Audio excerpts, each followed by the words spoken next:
From the EKN studio in Fontana, California, this is the Challenge of the Americas on the EKN Radio Network. Ladies and gentlemen, we are once again trackside here for the second round of the Challenge of the Americas. This year, a much different program, as we had spent 10 years running the Rotax power plants here as part of the challenge. It's Rock Cup time, and again, this 2018 season well underway. Welcome, ladies and gentlemen. My name is Rob Howden. Pleased to be here at CalSpeed Karting. Just outside of the LA area, fantastic racetrack, and again, one that gets a ton of use throughout the season. Expecting some super warm temperatures here. Of course, late February in Southern California, not quite what we expected. Going to be more like mid to low 60s throughout the weekend. We are looking at blue skies and sunshine, which should make things feel a little bit warmer. Currently, just 55 degrees here, ambient temperature, trackside at what is essentially Auto Club Speedway, Fontana, California, just outside of turn number 4. 15-turn racetrack here this weekend as we run their Grande course in the counterclockwise direction. Multi-configurational track here at CalSpeed Karting. They run a number of different operations throughout here. You'll see a lot of series come in to be part of the action as well. They have their own sport kart series that runs on a regular basis here. They'll do the Machismo event, the 12-hour. They do a lot of great racing here. And, of course, you'll see the LAKC race here, the Tri-C series race here, Challenge of the Americas. Again, just a number of different operations that come in here to enjoy themselves at this great racetrack here right in SoCal. Good field of drivers rolling in here to get things underway. Let's jump right into it real quickly here. As we are rolling, we have our drivers in the Senior Rok category here this weekend. 10 drivers in Senior Rok here in the class brought to you by VME Kart. And again, as I said, the season got kicked off just about a month ago out at Phoenix, the PKRA facility. Had some great weather there and some fantastic racing as well. And again, we can't go through what we talk about here without mentioning, of course, it was essentially an opportunity to press the reset button for the series that had support of the Rotax Max category over 10 strong seasons, sending many, many great drivers to the Rotax International Finals, the Grand Finals, around the world. David Cole out onto the racetrack now to make sure he gets some shots. We'll be, of course, posting to the ekartingnews.com Facebook and Twitter pages. We'll get the top 10 results up there for you. So if you're not able to be with us, you'll be able to access quickly the results as they happen here trackside. We'll do that throughout the weekend. So just follow us on Facebook or Twitter, whichever platform you like. We've got an Instagram story going as well if you're an IG person. But just a great opportunity to maybe get a little closer to the event here at CalSpeed. Drivers, again, getting rolling, as I said. Jim McKinney, definitely one we're going to be watching for here.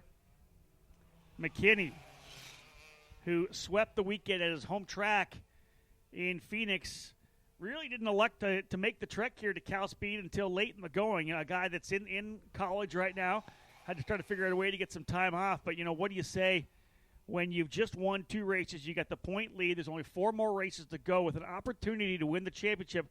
And along with it, for all the Rock categories, a chance to be able to go race at the Rock Cup International Final. And I can tell you from experience, being part of that event on a couple of occasions, just one of the great racing events, or karting events that we have in our sport these days. Absolutely packed paddock at South Garda. Number of just absolutely filled race groups as well, whether you're running the Mini Rock, Junior, Senior, the Rock Shifter category, the Super Rock class. It's just packed, anywhere between 60, 80 to over 100 drivers.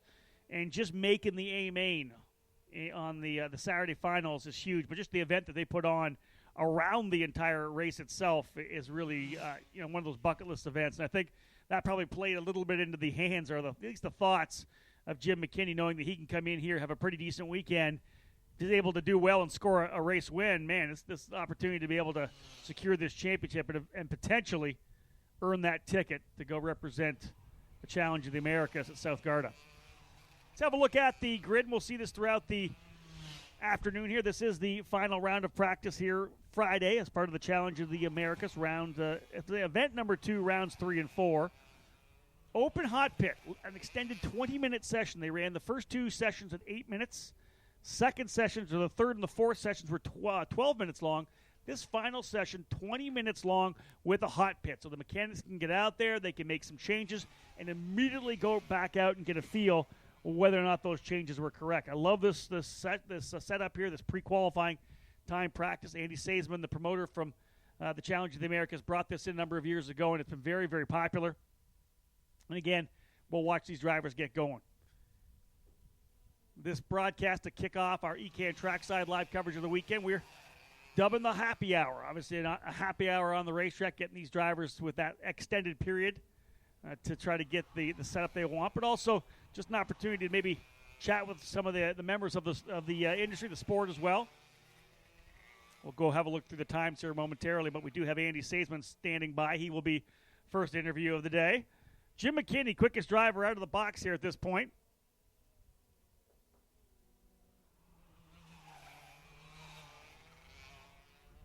Fastest lap time so far of 49.592. Jake Drew, 49.602. Good story behind Jake Drew trying to get the funding together to be able to come out and race here this weekend. Great young driver who I think a lot of people are putting their eyes on here this year after a pretty solid end of the 2017 season. Drew in the number 329 Ricardo, now P2, back by just about 100th of a second from McKinney. Bailey Murphy on that deadly chassis, the number 313. P3, he was quick in Phoenix and has come here to see if he can't steal a couple of race wins away. 49.915 for Murphy. Just over 0.3 of a second separating first, second, and third. Colby Dubato on the VME in the number 315, now in the fourth spot. Fifth is Philip Niemkiewicz, a solid podium finish, the driver out of Colorado in the Kart Republic. Niemkiewicz in the 301, now fifth spot. Jensen Alsman runs in sixth. Antonio De Lee in seventh. Brody Schuchard in eighth. Nathan Martin in ninth. And Judd Fowler rounding out the 10 drivers we have in our Senior Rok category here. McKinney up, as I said, by just 100th of a second over Jake Drew.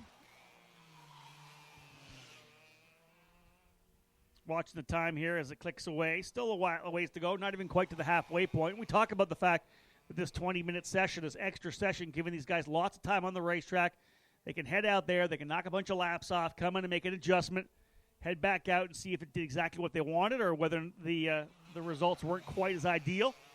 Come back in, make another change. Really good opportunity to really dial that chassis, and that's why this pre-qualifying time practice has become so important. It's that last opportunity to get the car the way you want it. Now, not only just you may push hard and see what you can do for qualifying in terms of getting the thing to be real quick early, but also you want to find out what the car's going to do in the longer runs. Remember, these main events here as part of this series are long. You're not talking about small mains. This is a 25-lap main event, so you have to have that cart come in later on in the race, and this is a good opportunity as you're able to put down more laps if that's what you're trying to do.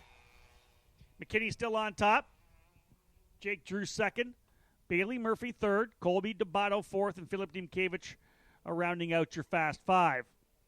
Andy, grab the mic. Let's have a quick chat. It's obviously a great way to start off the season. And I think for you and I, we chatted on the happy hour when we were in Phoenix.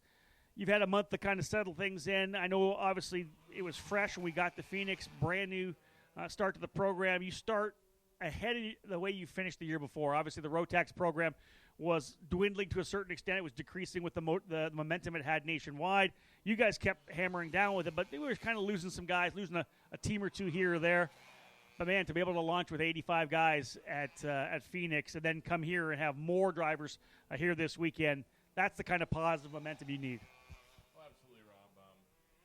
Like you and I talked about, the goal was to start with 75. We ended up starting with 85. Then you get greedy. Well, why didn't we get 95? Right.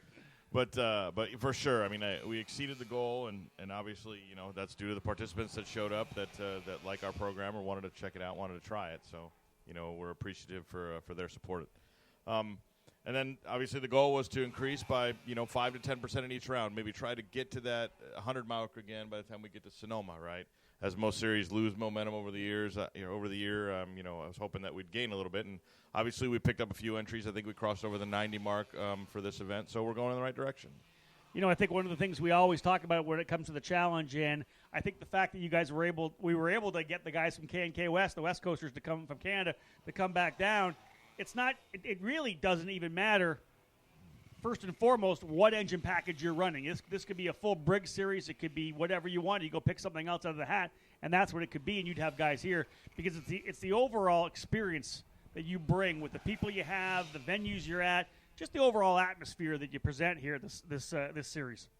Yeah, I mean, we certainly strive to have a very positive atmosphere. We try to be, pretty family friendly. We try to make sure that we treat everybody fairly and to, I wouldn't say no stress because there's plenty of stress in racing, but to not create drama.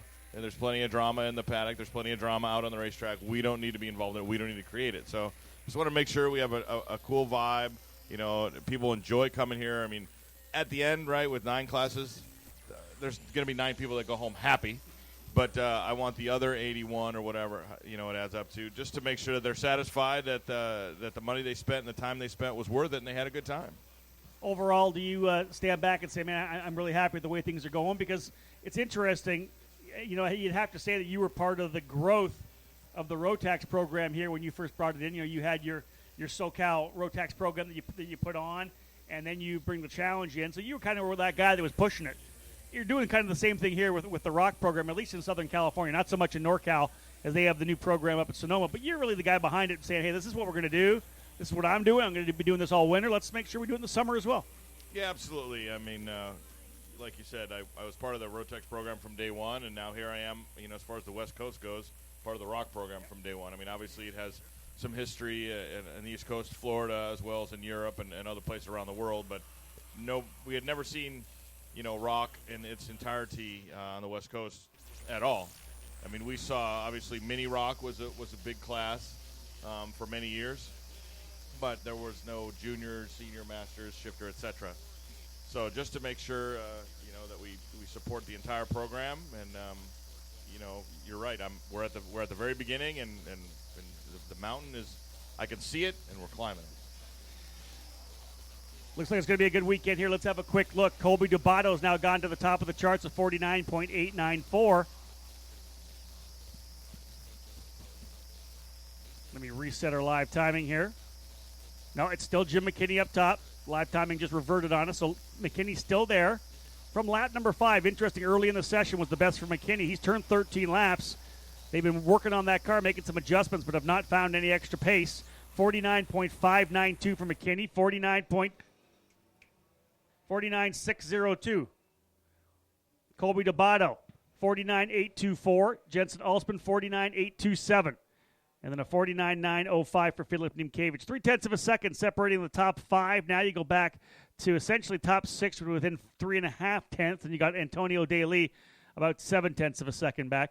And if you look at the field that we have here, who we've been able to bring out, what category are you really looking at for a lot of action? I know personally, in talking to the guys, the Masters class looks good. You got some growth in the Masters category for this weekend, and there's just a lot of good guys in that category. Well, obviously, as a former Masters racer, that class has always been near and dear to my heart. I mean, any series that I'd ever participated in, I was always the Masters sponsor. FTK was. So obviously, I always pay attention to the Masters class. If you go and look at in my pit, aside from the one LO206 we have with Jeremy Giles, there's 5 Masters guys, right? Yep. That's our group of guys. That's the group we cater to. That's the group we enjoy hanging out with. They're all old enough to buy me beer, so it's all good. That's good. So, but yeah, I mean, the fact that we had 10 in Phoenix and we have, I believe, 17 here, I mean, it almost doubled in size. I mean, that's due to a nice big local Masters contingent that's come out to support us. And yeah, there's some guys that it's going to be a battle for sure. Well, you look at the guys who are up top, and it's one of the things I love about a program that's been around as long as yours has. Is you start seeing guys that are here a long time. This is why we love the Masters class. It's not like it's a junior category. You might see a kid for 2, 3, 4 years, and he's off to do something different, whether he's just not karting anymore, parents went in a different direction, they went and bought a stock car or whatever they went and did. You start getting these guys in the Masters category that have been around for 7, 8, 9 years or longer, who are just, they've been around your entire program, like a Paul Bonilla kind of thing, where here's a guy that's just one of the top Masters drivers in the country, and he's not going anywhere. He's here. It's what he does. And all these new guys keep getting quicker and quicker and quicker, and all of a sudden you have 10 guys that can win a race. Well, yeah, the hard part for Paul, right, is he's not getting any younger like any of us, right? So he was in Masters at 32, and he's still in Masters at 49, right? And every year there's a group of 32-year-olds that are eligible to race Masters. So, but he still does a great job. Always at the front end of the field. Then you look at a guy like David Grande. I sold David his first go-kart ever in 2002. So he's been with me in one form or another, even after moving to Texas. I mean, here we are almost 16 years later. Wow. He's still racing with us, still racing our program, still enjoying doing what we do. And, it's guys like that get me excited and keep me putting this program together year after year. I like it. Let's have another look, another update here. I'll make sure this is right because the last time it didn't work for me. There we go. Jake Drew. Now we have a change up top. Jake Drew's gone quicker. 0.06 of a second faster. About 3 minutes remaining in this session for VME Kart Senior Rok. Philip Nimkevich into pit lane. He'll roll back out. Drew in the number 329. Ricardo just rolls by us here at the top of the hill, which is essentially a turn number 11 and 12. Come around. We're going counterclockwise in the Grande course, so they come back up the hill at us at the pit lane here. Roll back through the tight turn number 12, the decreasing radius turn 12, and then you roll back down the hill through 13, 14, and 15. Drew looking really good out here, the number 329, a 49.528 quick lap for Jake Drew. Second quick, Jim McKinney, your point leader on the FA, 49.592, just 64 thousandths of a second back. Colby D'Abato, another 2/10 back in the number 315 VME. Then it's the Spree of Jensen Altzman. He's only about 300ths of a second behind D'Abato. And then another couple hundredths back is Philip Nimkevich. Then another 700th back is Bailey Murphy. Top two drivers, of course, well out, but just about a tenth between third, fourth, fifth, and sixth. Looks like we have 6 drivers within about 0.4 of a second. Another just a tenth back, and that's Antonio De Lee. So watching how things develop here in the Senior Rok category. Pre-qualifying time practice. APM Racing Mini Rock and Go-Kart Hero Micro Rock will be next up. Those drivers will be on the grid. Of course, we'll cut to a quick break here on the ECAN Radio Network. We do want to welcome all you who have tuned in to be part of the action and, of course, our broadcast partners here this weekend. K1 Race Gear on board for the weekend with us, as is Rock Cup USA. Again, a big thank you to have all our partners that we do have with us here this weekend to put our program together. Briggs and Stratton, one of our partners on the weekend as well. Of course, Briggs doing so much from coast to coast, and the Briggs categories have actually, Andy, been kind of a really fun addition to the program. For many years, it was all two-cycle, and we just kind of, number one, offer the local drivers a chance to come out and enjoy your program, get a feel for what the Challenge of the Americas is like, the atmosphere, just the fun that we have here on a race weekend. But it also gives everybody a look at a different kind of karting, I think, and I like that because especially at Phoenix, the two-stroke guys are quick, but the Briggs guys put a show on in Phoenix. That was fun to watch. 4 or 5 guys in the lead group. Oh, absolutely, and this track does much the same. I'm out here every month with Tri-C Karters, and they have a great LO206 contingent, and for sure, those races are really fun to watch. And like you said, it is great to give some of the more local participants a chance to come out and try our program. I mean, but we still have some guys. I mean, Timothy Barnwell from Redding, California, came all the way down to Phoenix and is here this weekend. So it's his winter time, just like all of us. There's nothing going up north in Redding. There's probably some little snow on the ground. So he wants to come out here and try the program, do a little winter racing, and I'm glad that we give those guys an opportunity, and they've supported the program as well. And I think with the K&K guys coming down from the West Coast, we may see more of the West Coasters from British Columbia, Alberta, whether it's Saskatchewan or Winnipeg may roll down here as well. Again, to get out of the cold because it has been a pretty cold winter up north of the border, but to have those guys come down and do a little Briggs and Stratton racing, and really just gives anybody an opportunity who hasn't maybe raced in a while because – you mentioned Tri-C. We talk about Briggs and Stratton and what they've done coast to coast. It wasn't, a year and a half ago, maybe 2 years ago when Tri-C was trying to restart what they were doing. They jumped on board with the 206. There was 4 guys at one race. Then there was 12. I know you were involved with your 206 Lounge where you were bringing guys out to, hey, drive my go-kart. It's $250. Get in it and drive and have a good time. And now they got spec classes for the VLR. It's a packed deal, and 206 is really the backbone, the foundation of the Tri-C program. No, for sure, 100%. Mike Giles and I from M2 Power Sportswear, we put together the LO206 Lounge program, a couple years ago, and it was a great jump start to that program. You're right.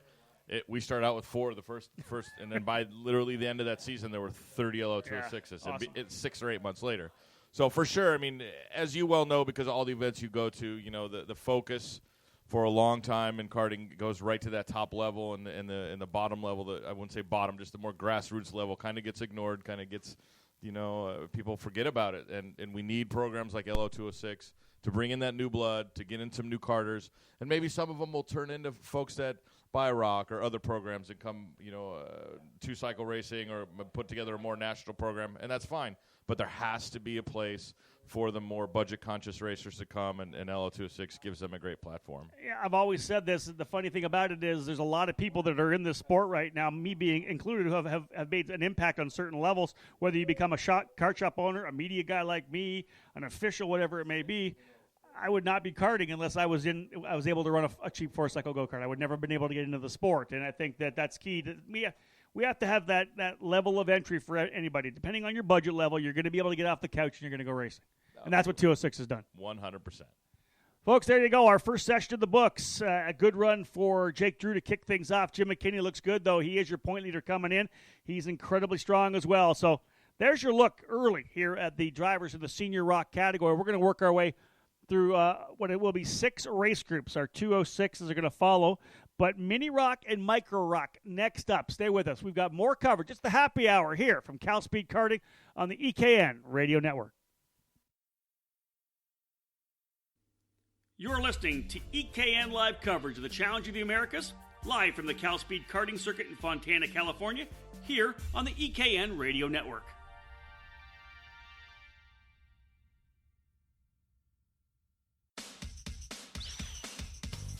Are you ready to rock?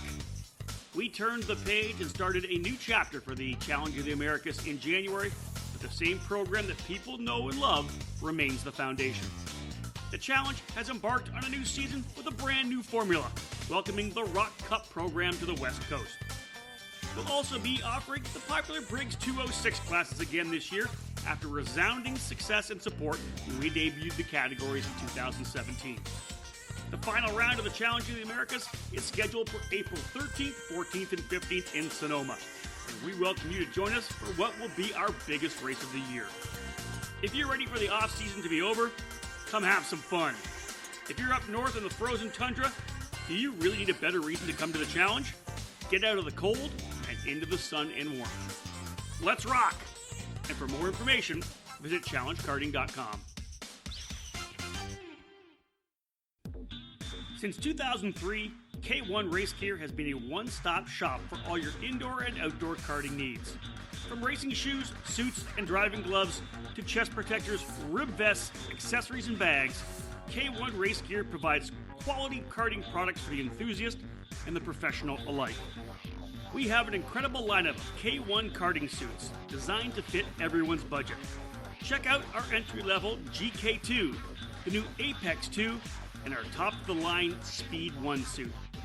Then, choose from our Apex and RS1 karting gloves and add in our K1 shoes, rib protectors, and neck collars. If you need a custom suit to support your sponsors, we can create a custom look as unique as you are. As you would expect, our custom suits are made to order. With pricing as low as $495, you're sure to find a suit that not only satisfies your racing needs, but is easy on the wallet as well. We take care of all of our customers at K1 Race Gear, not just the ones with deep pockets. Visit K1RaceGear.com today and get everything you need for your next racing season. For over a century, Briggs & Stratton has had a commitment and passion for racing. It's a DNA found in every engine we build today.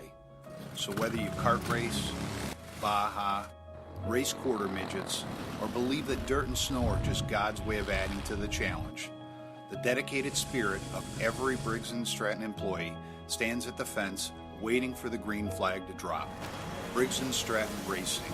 What powers you? The Rok Cup USA Kart Racing Series is a division of the internationally recognized Rok Cup Racing program powered by the Vortex engine package. The program promotes parity within the classes, and the parent series, Rok Cup, is an FIA-authorized international series with a 15-year history in over 32 different countries. Powered by the Vortex engine platform, Rok Cup USA offers a competitive racing package throughout its promoted series, including the Florida Winter Tour, Rock Festivals, Rock the Rio, Challenge of the Americas, and a flourishing regional club program throughout the United States and multiple Canadian series.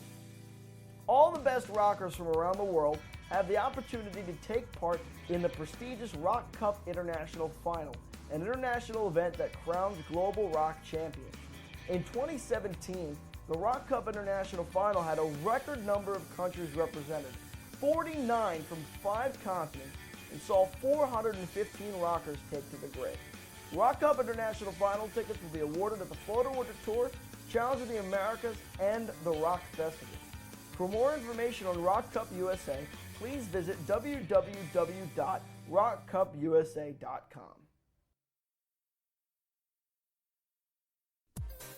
Now back to play-by-play coverage of the second round of the Challenge of the Americas, live from the CalSpeed Karting Circuit in Fontana, brought to you by Rok Cup USA, K1 Race Gear, and Briggs & Stratton. Welcome back to pre-qualifying time practice. CalSpeed Karting in the third and fourth rounds of the Challenge of the Americas program here for 2018. We're Rok Cup racing this year and for many years to come. Drivers on the track right now in the Mini Rok and Micro Rok category. APM Racing, the sponsor of our Mini Roks. Go-Kart Hero, the sponsor of the Micro Rok Clash. Just a single Micro Rok driver here. We'll look to continue growing that group over the next couple of years. But the Mini category, pretty decent little turnout here. 12 drivers, part of the Mini category. Kai Sorensen with the fastest lap out of the gate. Logan Toke in second. Chase Gardner third. Enzo Swan fourth. And AJ Zercone in fifth spot. Both Swan and Gardner winners at the opening round in Phoenix. Gardner on the VME, Swan on the Bennick. Those drivers on track now for their 20-minute hot pit.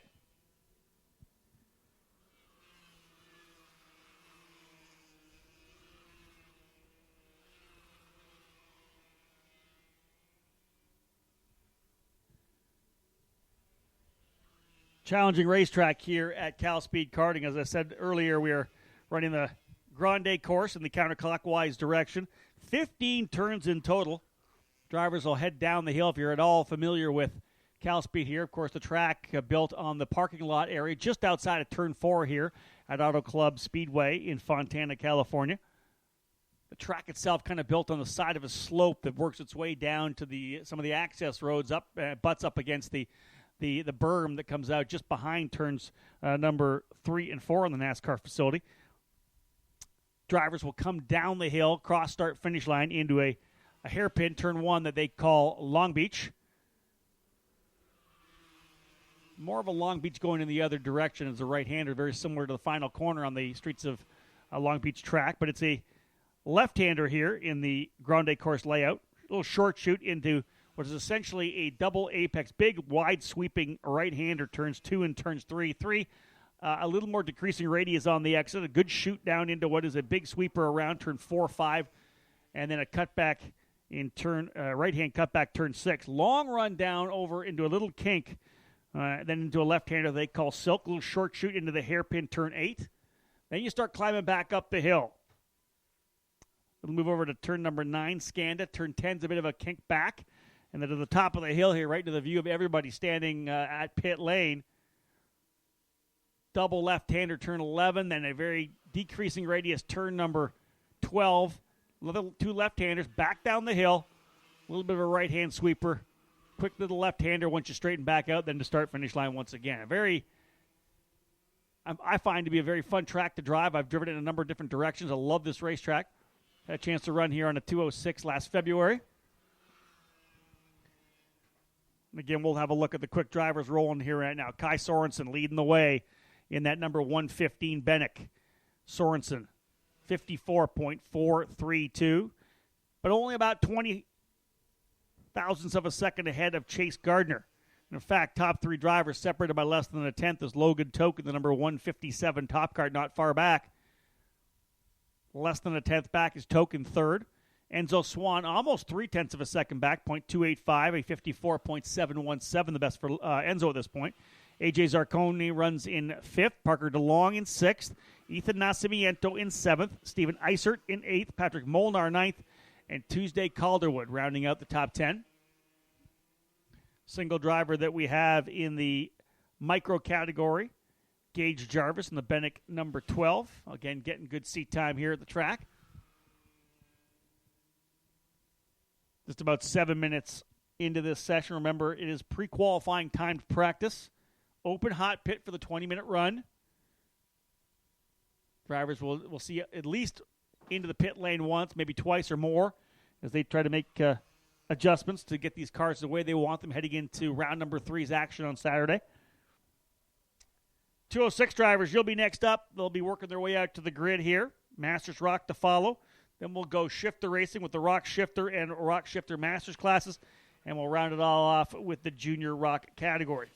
Morning warm-up tomorrow, set to go at 8 a.m., bright and early. It's going to be cool tomorrow morning. Remember to be smart and have a look at the temperatures. You may want to pull that engine off and put it in the trailer or whatever. Do keep it somewhere warm if indeed the temperatures do get that far down. Keep an eye out for that on the forecast. 8 o'clock in the morning, scheduled start time for warm-up. We've got a drivers' meeting set to go for 9:15 tomorrow morning. Qualifying, 10-minute qualifying sessions at 10 o'clock. Lunch break set from 11:30 to 12. Our pre-mains, 17 laps for all the categories but the micros. Mini and micro will do 13, and then the LO2 is 6 drivers running their heat races. They'll do 10-lap heat races. Pre-mains set to go at 12 o'clock. We'll have a worker break from 2 to 2:15. And then main events, 25 lappers for all categories but mini and micro. They'll run 18 laps. And, of course, the 206s will run their second heat race tomorrow afternoon. They have a little different approach. 2 heat races on Saturday, 1 heat race in the main on Sunday. 2:15 scheduled start times for main events. Once again, a big thank you to our broadcast partners for the weekend here as we have Rok Cup USA, K1 Race Gear, and Briggs & Stratton signed on as our partners here for this weekend. A big thanks for everything they do for, of course, the EKN Live program and ekartingnews.com as it is. Couldn't do what we do without the e-partners that we have on board here in 2018. Pick the mic up, pass it over to my next guest. So, Jim McKinney, what brings you to CalSpeed?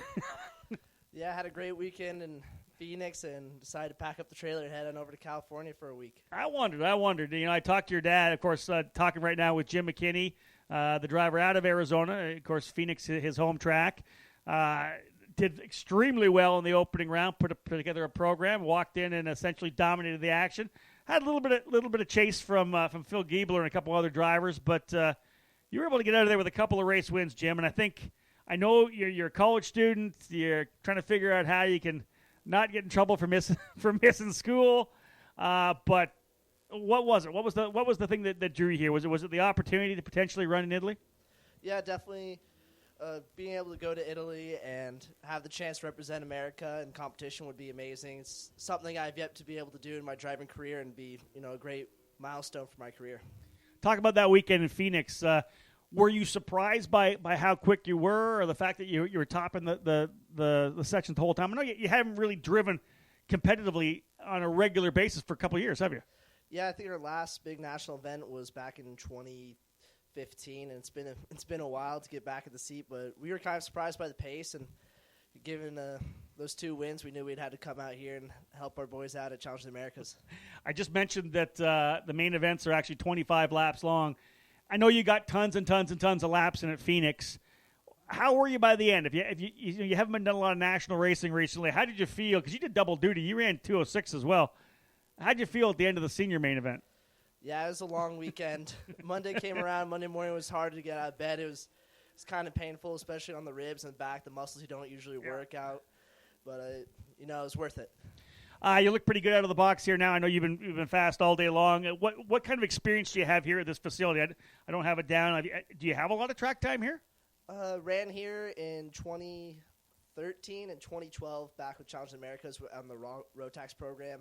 But since then, haven't turned any laps here. So it's been yesterday was kind of a game changer for me going to a new track for the first time in 3 years. So it was kind of hard to get used to, but I think we got things dialed in now. How were things at the end of the day? Obviously, you spend the day, the track starts rubbering up a little bit, not so much with the Bridgestones, but you're kind of getting comfortable.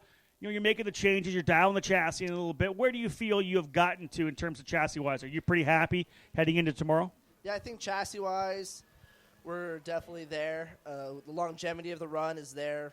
Lap 5 is the same as lap 15 for us, thank goodness. The thing we got to work on right now is just my driving, making sure every lap's the same and keeping it consistent, keeping it clean. At Phoenix, you were getting pressured quite a bit by a certain Ricardo chassis. And that was, of course, Phil Giebler. It appears that you're going to have another Ricardo chassis chasing you and battling you here with Jake Drew. I know you haven't had a lot of time or probably ever had a chance to race it against Jake as well, so it could be interesting. You're going to have a battle this weekend, which is good. Yeah, I'm excited to get back out there throw some passes on some competitors. It's been a while since I've been able to pass and race some guys at a national level, so this will be an interesting weekend. I'm excited. Hey, thanks for taking the time to join us. Thanks, Rob. Jim McKinney, folks, definitely a guy to watch out for. Did a great job in Phoenix. As he said, he really hasn't run at the national level against top competition in a couple of years. Again, focusing on his education, which is obviously fantastic for him and any young driver and anybody, a young man or woman trying to work their way up in life and in the sport to get that education they need. But the opportunity to potentially run and go to the Rok Cup International Final, as I had said earlier, such an absolutely tremendous event. One of the, no doubt, big, serious, hardcore fun events in this sport, whether you're going to the Super Nationals or it's the IAME International Final, the Rok Cup Row Final, or the Rotax Grand Finals. It's just those big races that not only are you just driving against guys that you drive with on a regular basis, whether you're doing a Pro Tour event, a National Series, I don't care what you're driving, but you're going back and forth, you're battling against the same guys.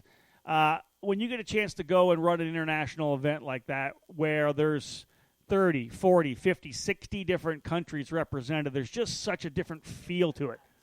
Obviously, so many of these drivers that at least were part of the Challenge of the Americas in the first 10 years, they got a chance to represent their country, whether it was Canada or USA, for what they were able to do here at the Challenge.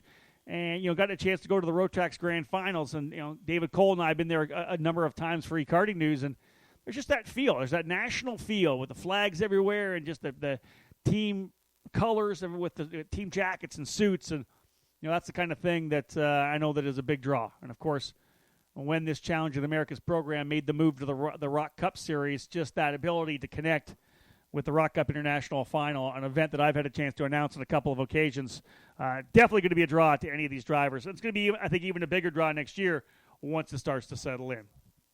Just about 5 minutes left, ladies and gentlemen, in our run here. Drivers on the racetrack right now, again, in our mini and micro Rok categories. Kai Sorensen up top, Chase Gardner in second, Logan Toke third, Enzo Swan in fourth, and A.J. Zarcone rounding out your Fast Five. Stick with us. More to come live here on the EKN Radio Network. You're listening to EKN Live coverage of the Challenge of the Americas, live from the CalSpeed Karting Circuit in Fontana, California, here on the EKN Radio Network.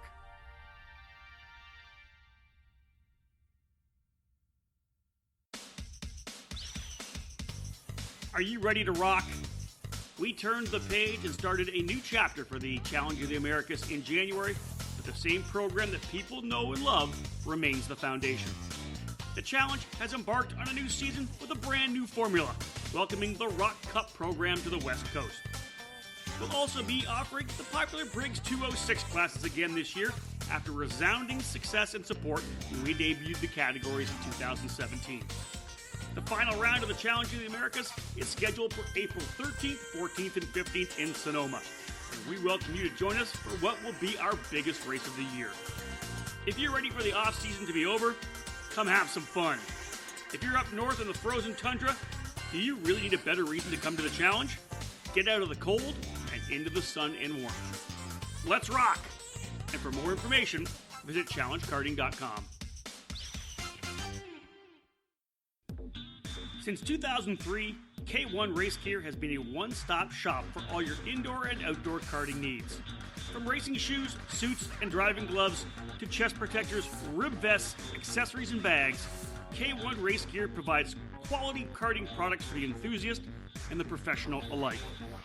We have an incredible lineup of K1 karting suits designed to fit everyone's budget. Check out our entry-level GK2, the new Apex 2, and our top-of-the-line Speed 1 suit. Then, choose from our Apex and RS1 karting gloves and add in our K1 shoes, rib protectors, and neck collars. If you need a custom suit to support your sponsors, we can create a custom look as unique as you are. As you would expect, our custom suits are made to order. With pricing as low as $495, you're sure to find a suit that not only satisfies your racing needs, but is easy on the wallet as well.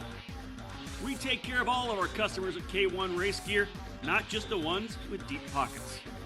Visit K1RaceGear.com today and get everything you need for your next racing season.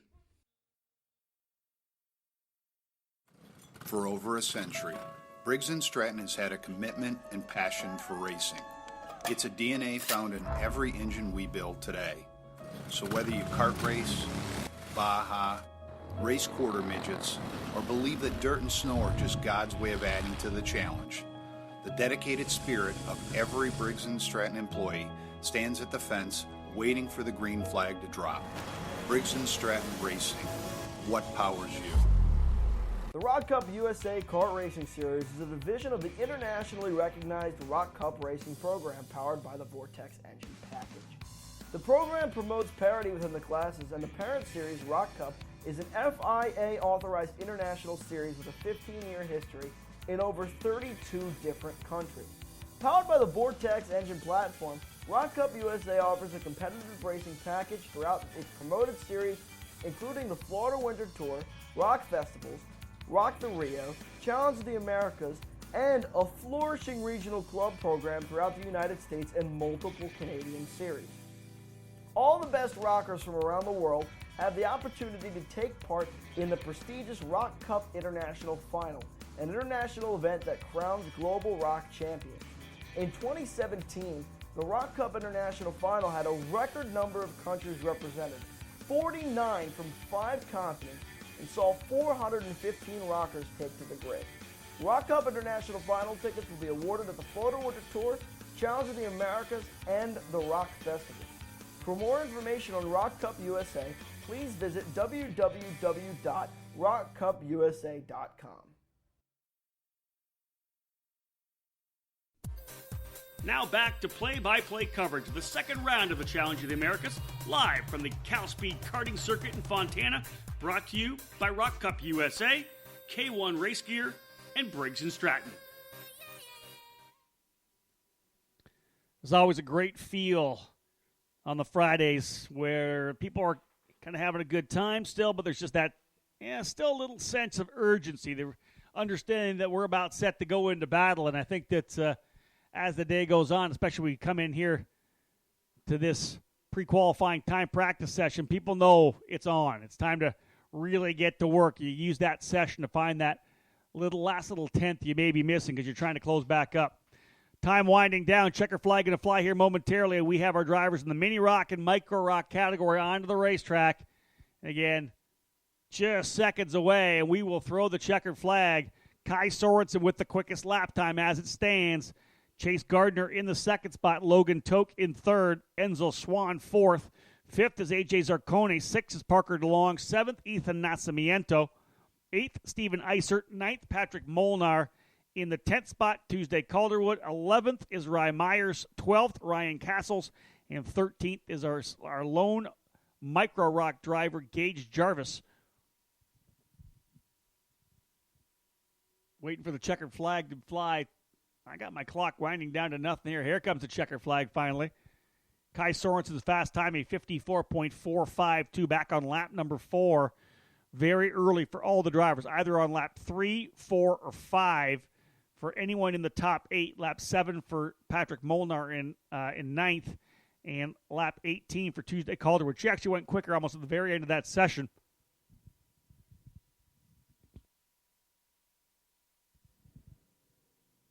Otherwise, everyone quick early in that run.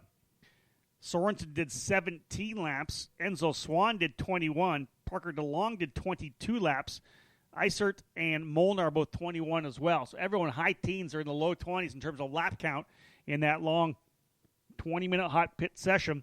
But a 54.432 quick lap time. Chase Gardner not that far back. The winner from Sunday at Phoenix, Chase Gardner on the VME, 54.451, back by just 19 thousandths of a second. So we're seeing the guys that we expect to battle up front here. Kai Sorensen, Chase Gardner, Logan Toke, Enzo Swan, and AJ Zarcone, your top drivers in the Mini Rock category. Let's look at our time here, staying right with it. 3:20 scheduled start time. Just about 4 minutes away before we get rolling again with the LO206 category. Stay with us. Just getting our happy hour coverage rolling here on the EKN Radio Network. And again, a big thank you to all the broadcast sponsors here this weekend. You're listening to EKN Live coverage of the Challenge of the Americas, live from the CalSpeed Karting Circuit in Fontana, California, here on the EKN Radio Network.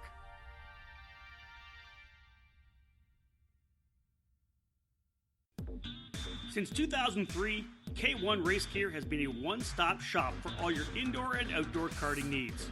From racing shoes, suits, and driving gloves to chest protectors, rib vests, accessories, and bags, K1 Race Gear provides quality karting products for the enthusiast and the professional alike. We have an incredible lineup of K1 karting suits designed to fit everyone's budget. Check out our entry-level GK2, the new Apex 2, and our top-of-the-line Speed 1 suit. Then, choose from our Apex and RS1 karting gloves and add in our K1 shoes, rib protectors, and neck collars. If you need a custom suit to support your sponsors, we can create a custom look as unique as you are. As you would expect, our custom suits are made to order. With pricing as low as $495, you're sure to find a suit that not only satisfies your racing needs, but is easy on the wallet as well. We take care of all of our customers at K1 Race Gear, not just the ones with deep pockets. Visit K1RaceGear.com today and get everything you need for your next racing season.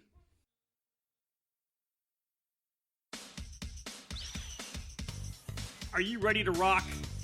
We turned the page and started a new chapter for the Challenge of the Americas in January, but the same program that people know and love remains the foundation.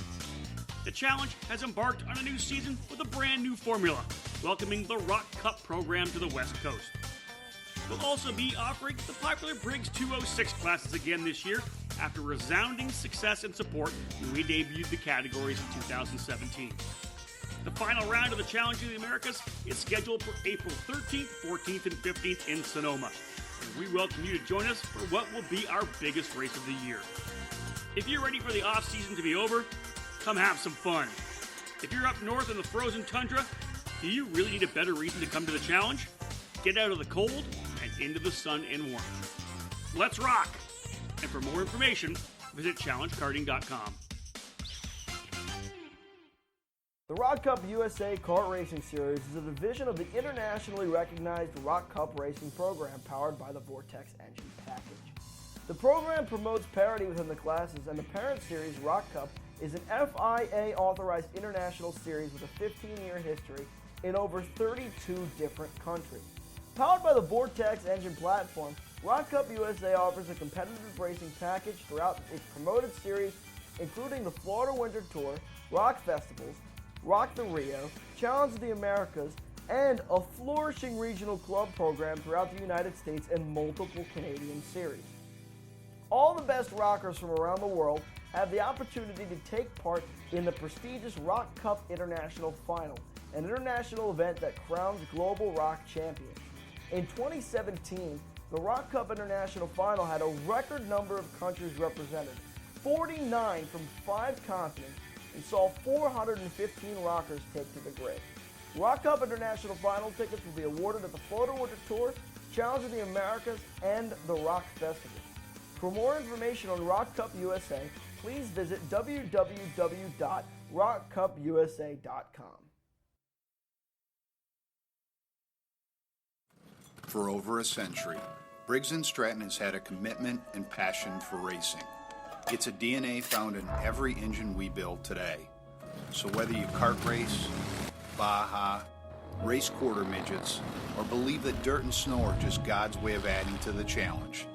The dedicated spirit of every Briggs & Stratton employee stands at the fence waiting for the green flag to drop. Briggs & Stratton Racing. What powers you? Now back to play-by-play coverage of the second round of the Challenge of the Americas, live from the CalSpeed Karting Circuit in Fontana, brought to you by Rock Cup USA, K1 Race Gear, and Briggs & Stratton.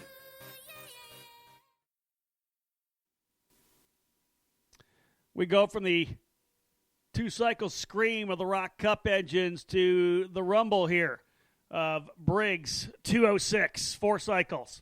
Onto the track now for their final practice session of the day. We'll see which drivers may pair up to get a good feel for each other here.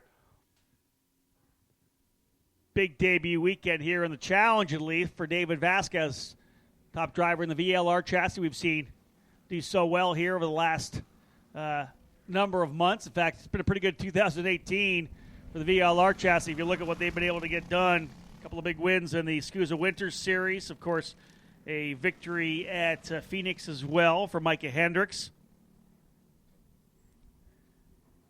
Going to try to go 2 for 2 here in Challenge of the Americas competition as well. Good field. Austin Torgerson and Aston Torgerson. P1 and P2 early here, just a couple minutes in. Jensen Altzman in third. Jeremy Giles in the fourth spot. Sophia Story in fifth. Ryan Martin sixth. Justin Gortz in seventh. Tuesday Calderwood eighth. Cooper Beckla ninth. And Toby Longnecker 10th. Now that's the combined results, of course. Austin Torgerson Sr., Ashton Torgerson Jr., Jensen Altzman Sr., Jeremy Giles Sr., Sophia Story Jr., Ryan Martin in the senior category as well. Ryan Martin on that K&K driver out of Edmonton, Alberta, Canada. 16 drivers have taken to the track. We have 19 entered in the day. No time yet to be laid down by David Vasquez, who we expect to be very quick here. Micah Hendricks is not taken to the racetrack either, as has Logan Calderwood. So Altzman on top here, lap number 4, 58.223 quick lap. Over a tenth quicker than Austin Torgerson. Altzman last time by on the Spree, driver out of Phoenix.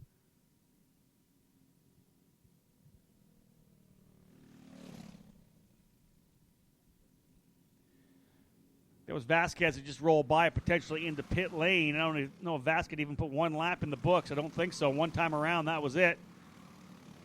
Hot pit session. Remember, though, they can get in and out of here. That's the great thing about it. 20-minute session, pre-qualifying time practice. Let's have a quick look out the window here. Vasquez, yes, coming back out onto the racetrack.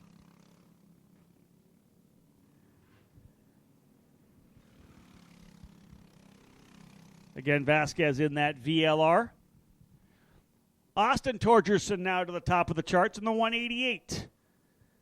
58.211 for Austin, just 12 thousandths of a second quicker than Altzman. Toby Longnecker now up into third. Top driver in the junior category, Toby Longnecker, 38.698, third overall. Senior sees Torgerson, Altzman, Giles, Gortz, and Ryan Martin. That's your top 5. Juniors has Toby Longnecker leading the way. Ashton Torgerson in second. Sophia Story in third.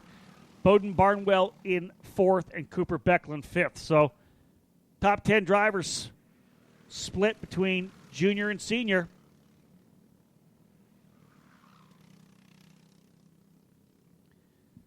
Okay, good to have the boys from the west coast of Canada come back down again, the K&K West drivers. A couple senior drivers in the top 5 now. Jean-Francois Cloutier down here as well. Rob Kazakowski, Jimmy Gregory, the crew from K&K West. A good time at Phoenix. Great to have them back here again this weekend. Vasquez now, finally, gets to put a quick lap in his second lap, the best, 57.893, just about a tenth quicker than Torgerson, 900ths to be exact.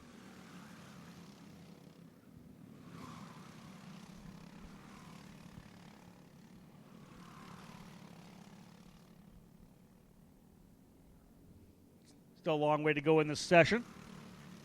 Performance Kart Sports sponsored Masters Rock up next. 206 Senior category brought to you by RLV. The LO206 Junior class brought to you by M2 Power Sportswear. Again, a big thank you to our e-partners who are part of our broadcast program here this weekend. K1 Race Gear, Briggs and Stratton, and Rock Cup USA. Here comes Micah Hendricks, the number 73, to roll out.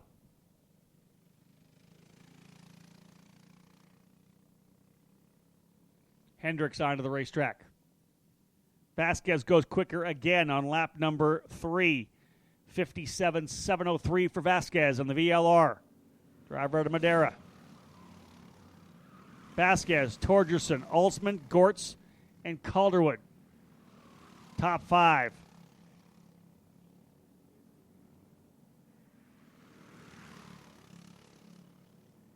Again, Vasquez went quicker on lap 2 and quicker on lap number 3. We'll keep an eye on David in the 52. He'll come back up the hill.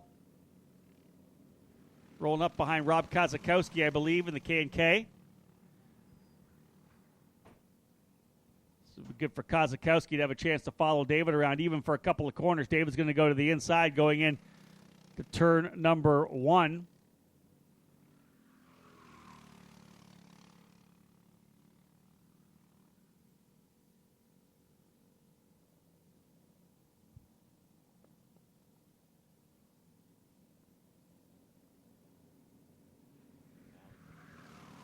Another fast lap for Vasquez. So 3 in a row. Continuing to drop that fast time. Now down to a 57.537, I believe.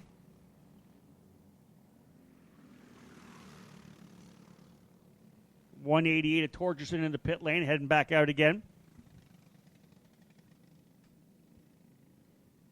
Calderwood in the 136. So a lot of action happening here. Drivers working their way out, getting back on.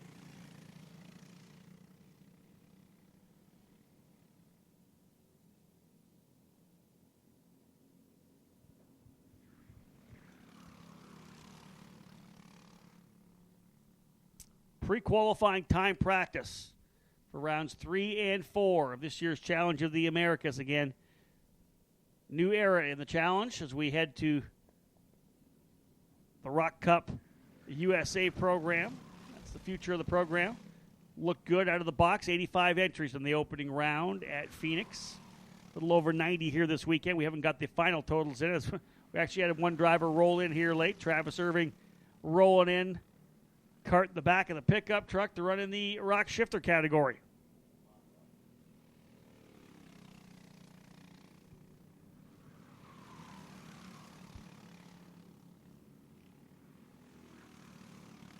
Vasquez on top still by over 0.3 of a second. Wow, he is fast.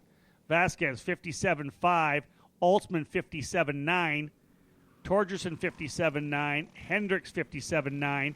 So very close, second, third, and fourth. Micah Hendricks in the 73, a winner from Phoenix. Right there with Altsman and Torgerson.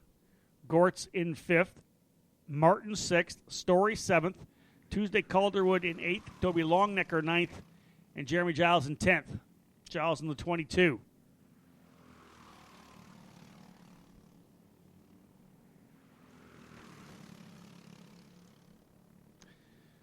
So still just past the halfway point here now. Almost 10 minutes still remaining in the session again. Stay with us. We'll have more. We'll cap things up here to see who shakes down as the top drivers in the 206 category after this break here on the EKN Radio Network. You're listening to EKN Live coverage of the Challenge of the Americas, live from the CalSpeed Karting Circuit in Fontana, California, here on the EKN Radio Network.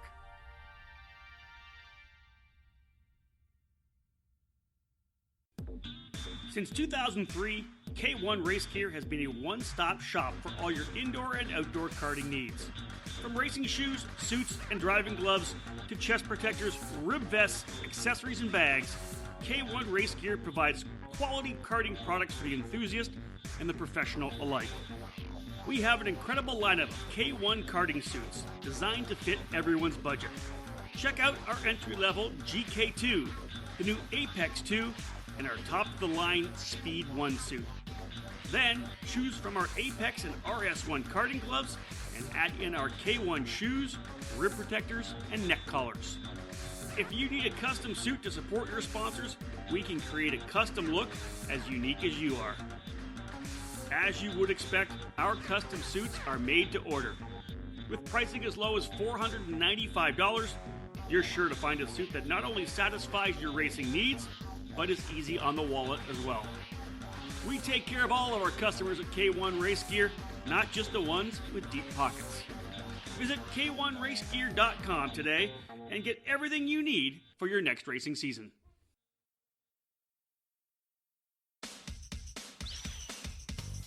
Are you ready to rock? We turned the page and started a new chapter for the Challenge of the Americas in January, but the same program that people know and love remains the foundation. The Challenge has embarked on a new season with a brand new formula, welcoming the Rok Cup program to the West Coast. We'll also be offering the popular Briggs 206 classes again this year after resounding success and support when we debuted the categories in 2017. The final round of the Challenge of the Americas is scheduled for April 13th, 14th, and 15th in Sonoma. And we welcome you to join us for what will be our biggest race of the year. If you're ready for the off-season to be over, come have some fun. If you're up north in the frozen tundra, do you really need a better reason to come to the Challenge? Get out of the cold and into the sun and warmth. Let's rock! And for more information, visit challengekarting.com. The Rok Cup USA Kart Racing Series is a division of the internationally recognized Rok Cup racing program powered by the Vortex engine package. The program promotes parity within the classes, and the parent series, Rok Cup, is an FIA-authorized international series with a 15-year history in over 32 different countries. Powered by the Vortex engine platform, Rok Cup USA offers a competitive racing package throughout its promoted series, including the Florida Winter Tour, Rock Festivals, Rock the Rio, Challenge of the Americas, and a flourishing regional club program throughout the United States and multiple Canadian series.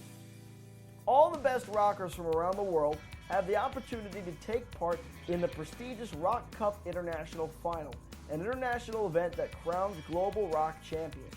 In 2017, the Rok Cup International Final had a record number of countries represented, 49 from 5 continents, and saw 415 rockers take to the grid. Rok Cup International Final tickets will be awarded at the Florida Winter Tour, Challenge of the Americas, and the Rock Festival. For more information on Rok Cup USA, please visit www.rokcupusa.com. For over a century, Briggs & Stratton has had a commitment and passion for racing. It's a DNA found in every engine we build today. So whether you kart race, Baja, race quarter midgets, or believe that dirt and snow are just God's way of adding to the challenge, the dedicated spirit of every Briggs & Stratton employee stands at the fence waiting for the green flag to drop. Briggs & Stratton Racing. What powers you? Now back to play-by-play coverage of the second round of the Challenge of the Americas, live from the CalSpeed Karting Circuit in Fontana, brought to you by Rok Cup USA, K1 Race Gear, and Briggs & Stratton. Back at it. Drivers on the racetrack. Again, welcome to the EKN Radio Network and our happy hour coverage of final practice here of the Challenge of the Americas. There's 4.5 minutes remaining in this session still. And the guy on top of the charts right now, David Vasquez in the VLR number 52, already off the racetrack. Suit's already halfway down. In fact, he's sitting beside me here in the EKN studio. P1 by over 0.3 of a second. David Vasquez, man, congratulations. First on pace. I know you've been driving the VLR for a while. You've got it rolling pretty good. Can you talk about this racetrack here? Do you already have a really good feel for the track? I mean, to be honest, yeah, the VLR is handling pretty awesome, to be honest. I mean, we come over here over the years, and it's a brand-new chassis. It's been only out for about 2 years, and we did some of the testing here, and we're just happy to see that it's performing on a national level. Right now, the track itself, it's starting to get a little bit grippy out there. In the morning, initially, it had a little rainfall. Definitely caused it to be a little free, definitely entertaining for the first session, but overall, as the days have been getting, longer and longer, these other karts are just laying down the rubber with the Bridgestone, and right now I'm just pretty happy that we're able to keep up with it, knock on wood. I had a chance to actually run the VLR here about a year ago, I think, for a Tri-C race. And it was just, a single-day race. Car felt super free. I was just getting comfortable with the track. We didn't change anything all day long because I was just kind of catching up to be as quick as the kart was.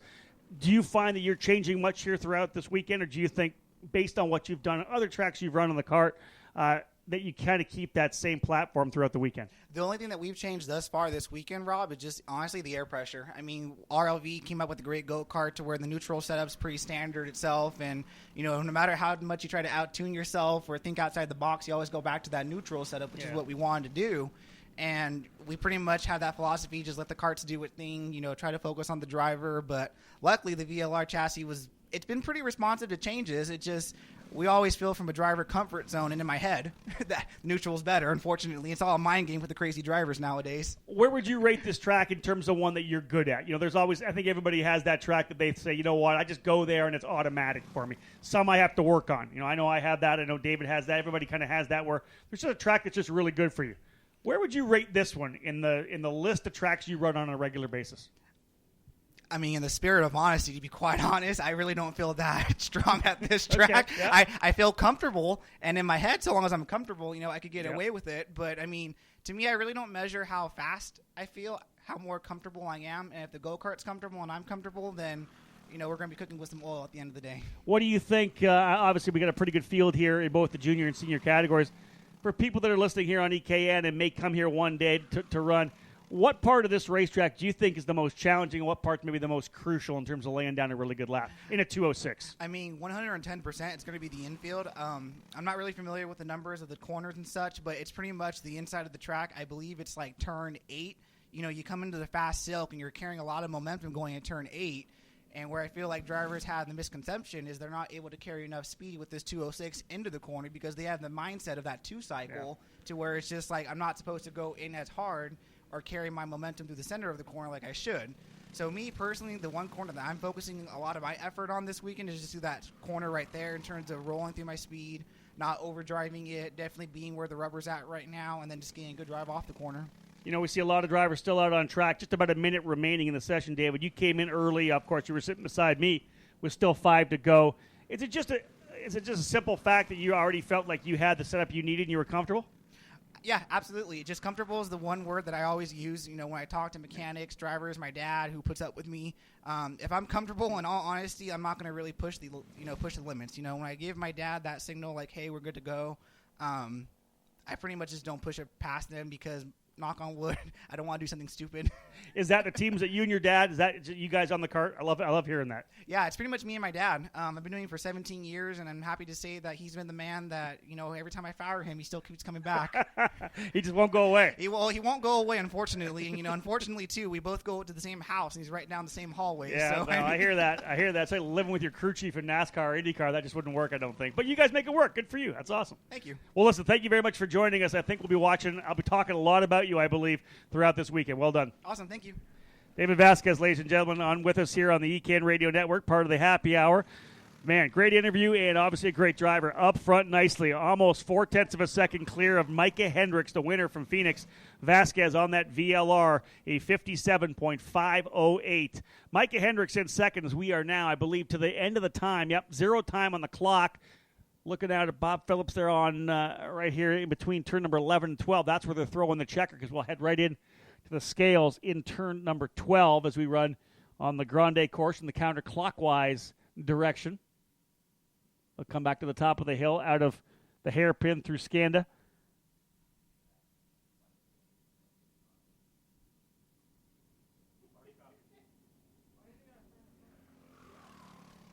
Looks like we may be off a little bit on the time here. Checker flag going to fly here momentarily. I believe indeed here it comes. There's the checker flag there. I don't see anybody doing anything late in the session here as I look to the best lap times. It's usually been in the low, maybe 4, 5, 6. Here for 206, which take a little longer to build some heat into the tires. Lap 8, the best for Vasquez. He heads to pit lane. Lap 6 for Micah Hendricks. Lap 14 for Justin Gortz. Going quicker at the very end on the K&K. Good run for the driver out of Canada. Justin Gortz to P3. Just 0.4 of a second off of Vasquez. Jensen Ultzman And then Austin Torgerson, so the top 5 drivers, all senior. Ryan Martin in 6th, Jeremy Giles in 7th. Then you've got Toby Longnecker leading the way in the junior category. Tuesday Calderwood in 2nd. Sophia Story in 3rd. Ashton Torgerson 4th. And Bowden Barnwell rounding out your top 5. 19 drivers in total in the field. It's going to be great to see what we do when we go wheel-to-wheel racing tomorrow. Again, those of you who are listening, you'll be able to tune in. David and I will be going back to live coverage here of the EKN Radio Network at 10 o'clock Pacific time. That's 1 o'clock Eastern, qualifying set to go here from CalSpeed Karting, round number 3 of the Challenge of the Americas.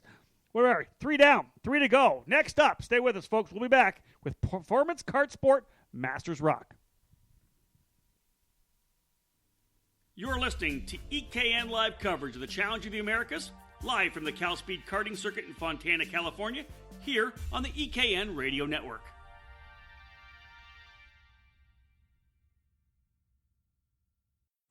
For over a century, Briggs & Stratton has had a commitment and passion for racing. It's a DNA found in every engine we build today. So whether you kart race, Baja, race quarter midgets, or believe that dirt and snow are just God's way of adding to the challenge, the dedicated spirit of every Briggs & Stratton employee stands at the fence waiting for the green flag to drop. Briggs & Stratton Racing. What powers you?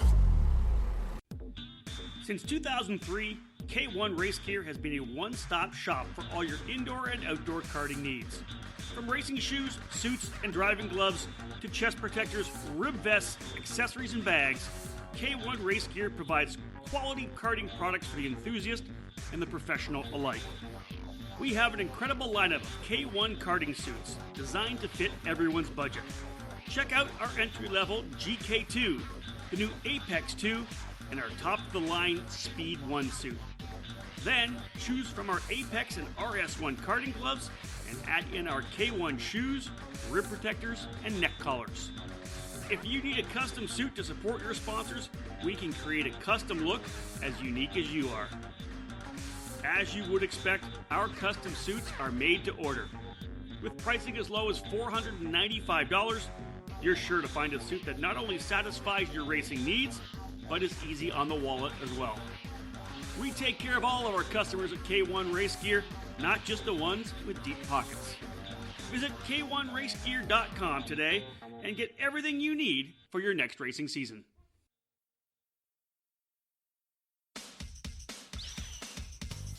Are you ready to rock?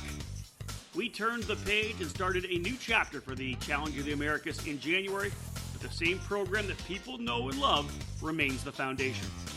The Challenge has embarked on a new season with a brand new formula, welcoming the Rock Cup program to the West Coast. We'll also be offering the popular Briggs 206 classes again this year after resounding success and support when we debuted the categories in 2017. The final round of the Challenge of the Americas is scheduled for April 13th, 14th, and 15th in Sonoma. And we welcome you to join us for what will be our biggest race of the year. If you're ready for the off-season to be over, come have some fun. If you're up north in the frozen tundra, do you really need a better reason to come to the Challenge? Get out of the cold and into the sun and warmth. Let's rock! And for more information, visit challengekarting.com. The Rok Cup USA Kart Racing Series is a division of the internationally recognized Rok Cup racing program powered by the Vortex engine package. The program promotes parity within the classes, and the parent series, Rok Cup, is an FIA-authorized international series with a 15-year history in over 32 different countries. Powered by the Vortex engine platform, Rok Cup USA offers a competitive racing package throughout its promoted series, including the Florida Winter Tour, Rock Festivals, Rock the Rio, Challenge of the Americas, and a flourishing regional club program throughout the United States and multiple Canadian series. All the best rockers from around the world have the opportunity to take part in the prestigious Rok Cup International Final, an international event that crowns global rock champions. In 2017, the Rok Cup International Final had a record number of countries represented, 49 from 5 continents, and saw 415 rockers take to the grid. Rock Cup International Final tickets will be awarded at the Photo Winter Tour, Challenge of the Americas, and the Rock Festival. For more information on Rock Cup USA, please visit www.rockcupusa.com. Now back to play-by-play coverage of the second round of the Challenge of the Americas, live from the CalSpeed Karting Circuit in Fontana, brought to you by Rock Cup USA, K1 Race Gear, and Briggs & Stratton. So we go from the 206 Briggs category, jumping back into Rock Cup as the Masters drivers on the racetrack for their final practice session of the day. Again, pre-qualifying time practice. A great opportunity here to really leverage this 20-minute session to make adjustments. They can come into pit lane, they can make the changes, and head back out. Just a couple laps, 2-3 laps. A lot of these drivers will get a feel for whether or not the adjustment was the one they needed. They can come back and either go back to that baseline or try something a little different. Again, a big thank you to our broadcast partners here this weekend, Briggs & Stratton, Rock Cup USA, and K1 Race Gear. Paul Bonilla quickly out of the box to the number 420, drops the hammer, goes P1 by 0.2.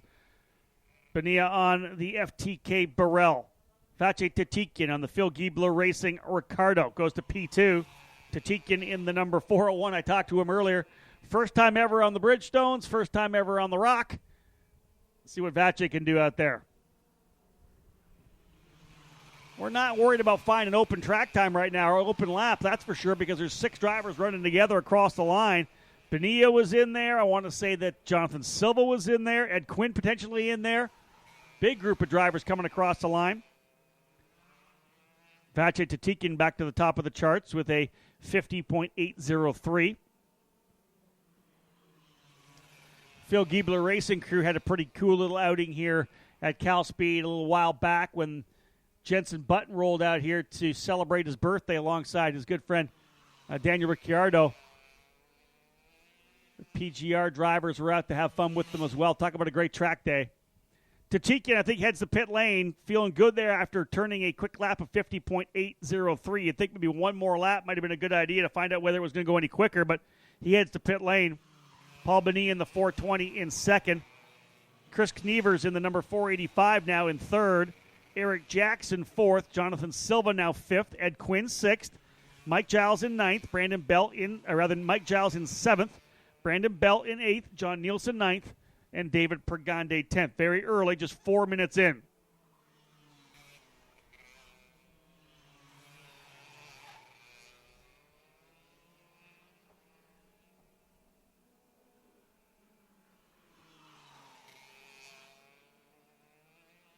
Championship kind of taking a little bit of an interesting turn as Adam Kasich, who was swept the action, did such a great job, won both main events at Phoenix, not able to be here this weekend. A family commitment came up. He's not able to make the trek here. Actually had to go east instead. Tatikian can get ready to roll back out, currently P1. But Kasich had a light lead of just 24 points on Paul Bonilla, but that'll go out the door with him not being here this weekend. So that would move Bonilla to the point.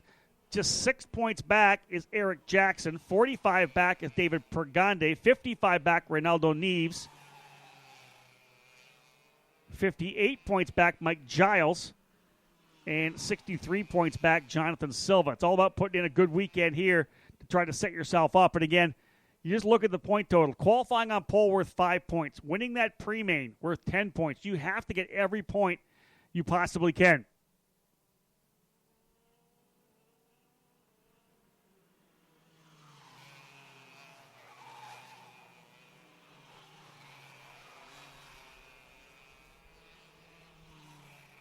Tony Rossetti now to the top of the charts on the Mad Croc, 50.708.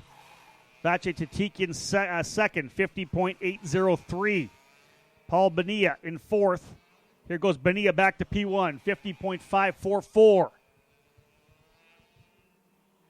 Just 5 minutes into this 20-minute session. Bonilla, P1. Rossetti, Tatikian. Tom Vano now up into the fourth spot. 51.055 for Vano. Silva now in fifth on the comp cart. Sixth is Brandon Bell. Seventh is Nevers. 8th Giles, 9th Jackson, 10th Quinn.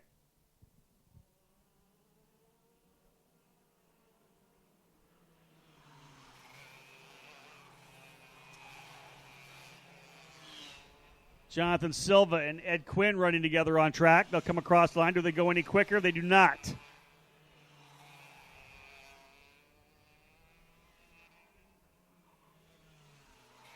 Bonilla faster on lap 7, as we said, 50.544 for Bonilla.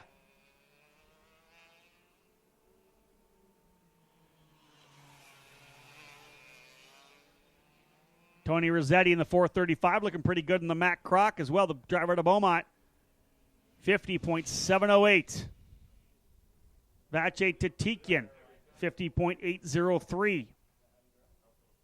Bonilla, Rossetti, Tatikian, Bell, and Vano. Top 5 right now. Early in the session, though. 7 minutes in. 13 to go. 2 categories left on the docket here for today. Cameron Karting, Rock Shifter, and Full Throttle Karting, Rock Shifter Masters will be up next.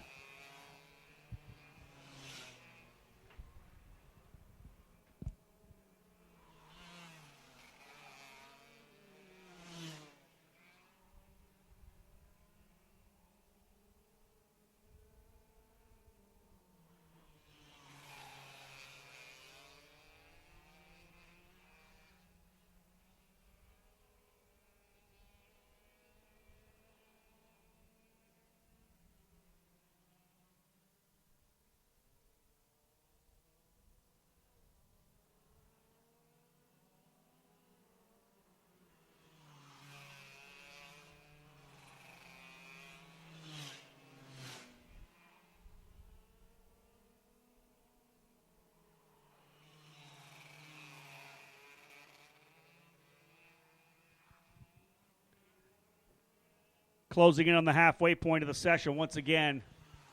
EKN live coverage here from CalSpeed Karting in Fontana, California, just outside Turn 4 of the Auto Club Speedway. Rob Howden alongside David Cole. We're thrilled that you are tuning in. Those of you who have dialed it into ekartingnews.com/live or maybe are listening on your mobile device, we're happy to have you with us. As always, feel free to fire us off a text, email, Facebook message, Twitter message, whatever you want to do. We'd love to hear that you're listening in.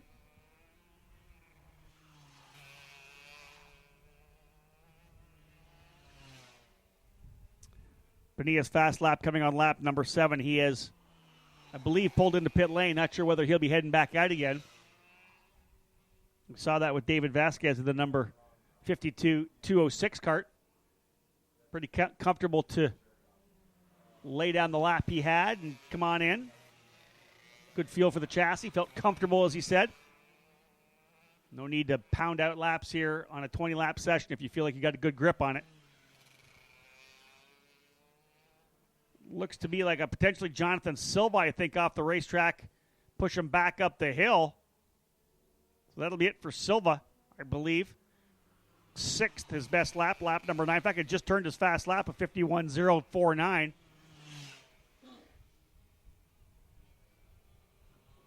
Tatikian back to the top of the charts, 50.540, or 542 rather. Vache Tatikian back on top.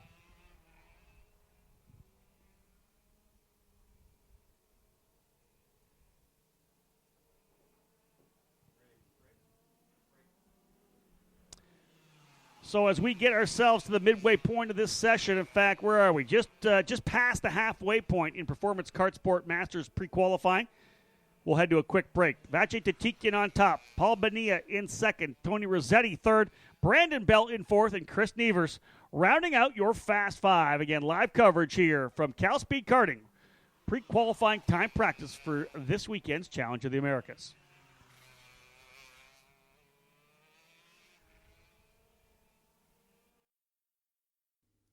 You're listening to EKN live coverage of the Challenge of the Americas, live from the CalSpeed Karting Circuit in Fontana, California, here on the EKN Radio Network.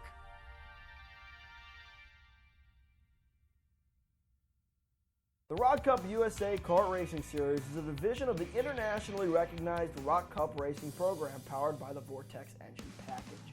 The program promotes parity within the classes, and the parent series, Rok Cup, is an FIA-authorized international series with a 15-year history in over 32 different countries. Powered by the Vortex engine platform, Rok Cup USA offers a competitive racing package throughout its promoted series, including the Florida Winter Tour, Rock Festivals, Rock the Rio, Challenge of the Americas, and a flourishing regional club program throughout the United States and multiple Canadian series. All the best rockers from around the world have the opportunity to take part in the prestigious Rok Cup International Final, an international event that crowns global rock champions.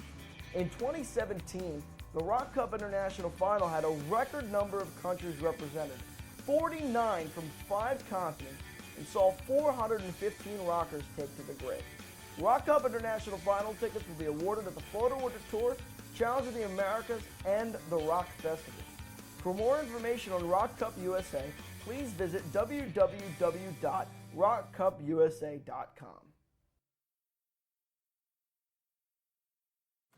For over a century, Briggs & Stratton has had a commitment and passion for racing. It's a DNA found in every engine we build today. So whether you kart race, Baja, race quarter midgets, or believe that dirt and snow are just God's way of adding to the challenge, the dedicated spirit of every Briggs & Stratton employee stands at the fence waiting for the green flag to drop. Briggs & Stratton Racing. What powers you? Since 2003, K1 Race Gear has been a one-stop shop for all your indoor and outdoor karting needs. From racing shoes, suits, and driving gloves to chest protectors, rib vests, accessories, and bags, K1 Race Gear provides quality karting products for the enthusiast and the professional alike. We have an incredible lineup of K1 karting suits designed to fit everyone's budget. Check out our entry-level GK2, the new Apex 2, and our top-of-the-line Speed 1 suit. Then, choose from our Apex and RS1 karting gloves and add in our K1 shoes, rib protectors, and neck collars. If you need a custom suit to support your sponsors, we can create a custom look as unique as you are. As you would expect, our custom suits are made to order. With pricing as low as $495, you're sure to find a suit that not only satisfies your racing needs, but is easy on the wallet as well. We take care of all of our customers at K1 Race Gear, not just the ones with deep pockets. Visit K1RaceGear.com today and get everything you need for your next racing season.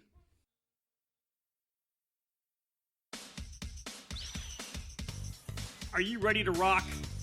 We turned the page and started a new chapter for the Challenge of the Americas in January, but the same program that people know and love remains the foundation.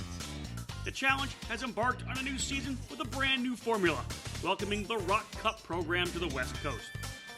We'll also be offering the popular Briggs 206 classes again this year after resounding success and support when we debuted the categories in 2017. The final round of the Challenge of the Americas is scheduled for April 13th, 14th, and 15th in Sonoma. And we welcome you to join us for what will be our biggest race of the year. If you're ready for the off-season to be over, come have some fun. If you're up north in the frozen tundra, do you really need a better reason to come to the Challenge? Get out of the cold and into the sun and warmth. Let's rock! And for more information, visit challengekarting.com. Now back to play-by-play coverage of the second round of the Challenge of the Americas, live from the CalSpeed Karting Circuit in Fontana, brought to you by Rok Cup USA, K1 Race Gear, and Briggs & Stratton.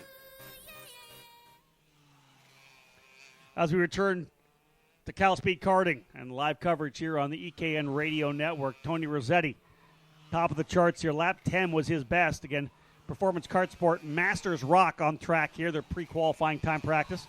Open hot pit, 20-minute session. Still just over 4 minutes remaining in the run. Rossetti was quick on lap number 10 on the Mad Croc number 435. Just 0.04 of a second quicker than Paul Bonilla, a 50.428 to a 50.471. Just less than a tenth back was Vache Tatikian in the Phil Giebler Racing Ricciardo number 401. David Grande finally works his way up here into the top 5 as well. Grande on lap number 8 moves to 4th. He's about 3/10 back, 4/10 back in total from Rossetti. Here comes Silva back out in the 441. He had an issue on track, as I had said. Had just turned to 51.049, which puts him 6/10 back, but had an issue and ended up going off track and pushing himself back up the hill. He's going to come back out with about 3.5 minutes remaining, gets things up to speed. He could get probably 3 or 4 laps in. We'll see if Silva's able to make any headway on speed. 51.049, the fast lap for Silva. Here is your top 10 right now. Rossetti, Bonilla, Tatikian, Grande, and Nevers, your top 5. Brandon Bell, 6th. Silva, 7th. Tom Vano in 8th. Ed Quinn, 9th. And Mike Giles in 10th. Outside the top 10, Eric Jackson runs 11th. John Nielsen in 12th. Alan Morte in 13th. Bob Roderick in 14th. Alan Moore, Steve Wiener, and Ronaldo Neves. Neves has not yet taken a lap. Not sure whether or not he is in the paddock here now, but Neves with no laps. So 16 drivers in the Masters Rock category taking lap times here in pre-qualifying time practice. Just 2 more sessions to go after this. Cameron Karting, Rock Shifter, and Full Throttle Karting, Rock Shifter Masters will be on track, but 8 minutes time. Again, 2.5 minutes remaining in the session. We have that extra time built in for if any pickups are needed on track. Things running smoothly thus far.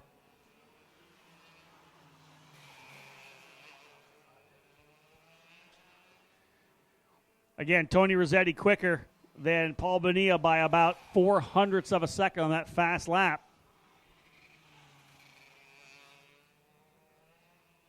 Still a lot of drivers out here late in the session. Eric Jackson finally into the top 10. Lap 12, the best for Jackson, 50.972. He's a half a second back. 50.972 for Eric Jackson on the VME.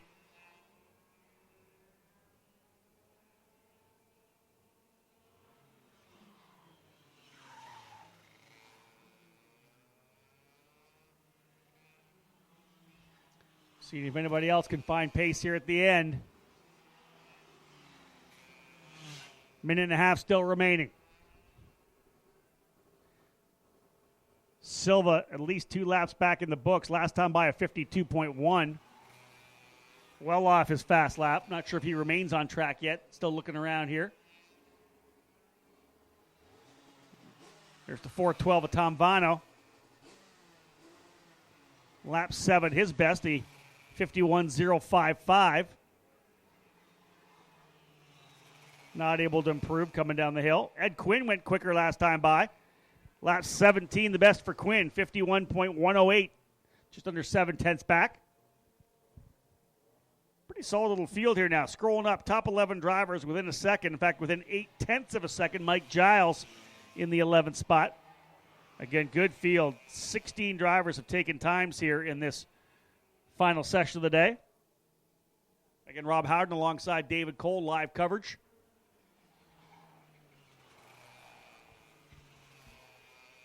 Round number 3 and 4 of the 2018 Challenge of the Americas, of course, here at CalSpeed Kart Track, the Grande course in the counterclockwise direction. 15 corners on this racetrack. One driver who is still out there pounding out laps is Vache Tatikian. Getting a good feel for the Rock. Tatikian currently in the 3rd spot. Lap 10 his best. Coming across the line again. 50.546. How you like that? Lap 10, 50.542. Lap 20, 50.546. 4 thousandths of a second separating lap 10 and lap 20.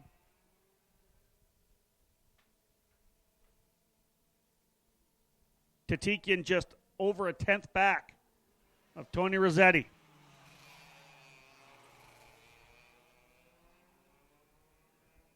Checker flag getting ready to fly. This could end the session here. Indeed it does. That'll be it for Tatikian. He'll head to pit lane. No, he'll come by one more time. Checker flag will fly. He's going to go one more. Tatikian getting that checker. Doesn't go any quicker, a 50.7. So Rossetti with the fast lap time. Paul Bonilla in second. Vache Tatikian third. David Grande fourth. And Chris Nevers rounding out your top 5, just under a half a second, separating 1 back to 5. But 1, 2, 3 separated by just over a tenth. In fact, Bonilla just 0.04 of a second back of Tony Rossetti. So there's the order for the Masters Rock category, and that'll be what we're looking at tomorrow when we go qualifying. 5 points up for grabs. So remember, this championship very much alive in this Masters Rock category. Time to bang some gears. Rock Shifter and Rock Shifter Masters will be next up. 2 more categories to come, and they will take to the racetrack at 4:10. Stick with us. More to come here on the EKN Radio Network.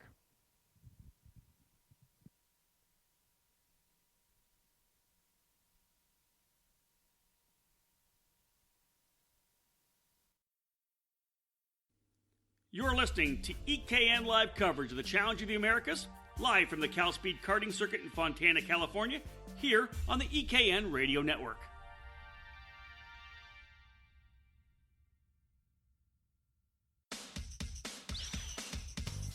Are you ready to rock? We turned the page and started a new chapter for the Challenge of the Americas in January, but the same program that people know and love remains the foundation. The Challenge has embarked on a new season with a brand new formula, welcoming the Rock Cup program to the West Coast. We'll also be offering the popular Briggs 206 classes again this year after resounding success and support when we debuted the categories in 2017. The final round of the Challenge of the Americas is scheduled for April 13th, 14th, and 15th in Sonoma. And we welcome you to join us for what will be our biggest race of the year. If you're ready for the off-season to be over, come have some fun. If you're up north in the frozen tundra, do you really need a better reason to come to the Challenge? Get out of the cold and into the sun and warmth. Let's rock! And for more information, visit challengekarting.com. The Rok Cup USA Kart Racing Series is a division of the internationally recognized Rok Cup racing program powered by the Vortex engine package. The program promotes parity within the classes, and the parent series, Rok Cup, is an FIA-authorized international series with a 15-year history in over 32 different countries. Powered by the Vortex engine platform, Rok Cup USA offers a competitive racing package throughout its promoted series, including the Florida Winter Tour, Rock Festivals, Rock the Rio, Challenge of the Americas, and a flourishing regional club program throughout the United States and multiple Canadian series. All the best rockers from around the world have the opportunity to take part in the prestigious Rok Cup International Final, an international event that crowns global rock champions. In 2017, the Rok Cup International Final had a record number of countries represented, 49 from 5 continents, and saw 415 rockers take to the grid. Rok Cup International Final tickets will be awarded at the Florida Winter Tour, Challenge of the Americas, and the Rock Festival. For more information on Rok Cup USA, please visit www.rockcupusa.com. For over a century, Briggs & Stratton has had a commitment and passion for racing. It's a DNA found in every engine we build today. So whether you kart race, Baja, race quarter midgets, or believe that dirt and snow are just God's way of adding to the challenge, the dedicated spirit of every Briggs & Stratton employee stands at the fence waiting for the green flag to drop. Briggs & Stratton Racing. What powers you? Since 2003, K1 Race Gear has been a one-stop shop for all your indoor and outdoor karting needs. From racing shoes, suits, and driving gloves to chest protectors, rib vests, accessories, and bags, K1 Race Gear provides quality karting products for the enthusiast and the professional alike. We have an incredible lineup of K1 karting suits designed to fit everyone's budget. Check out our entry-level GK2, the new Apex 2, and our top-of-the-line Speed 1 suit.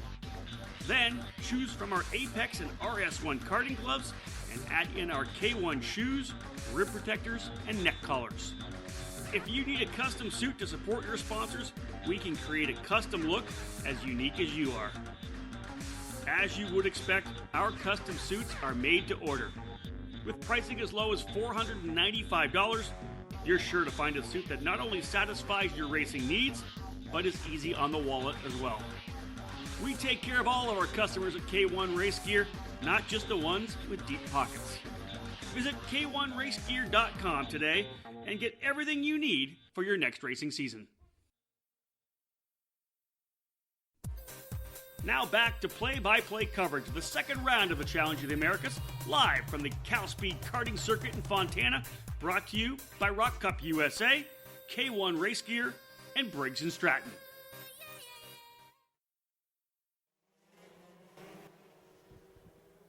Drivers on the racetrack grabbing gears now as we've gone rock shifter practice. Check out the field. Strong group of shifters stepping it up from Phoenix. 18 in total here this weekend in the Cameron Karting Rock Shifter and Full Throttle Karting Rock Shifter Masters class. Let these drivers get in here and hammer out a couple of laps to get things going.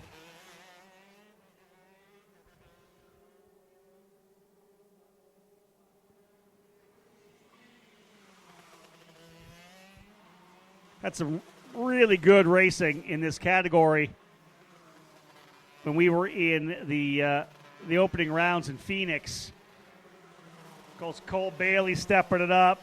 Nikki Hayes stepping it up. Alex Keys was very consistent as well.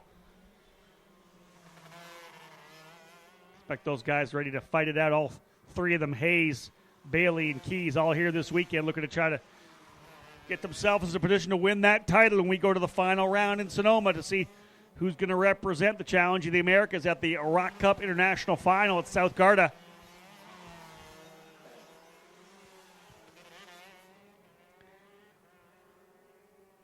Drivers getting a couple laps in here now. Where do we stand?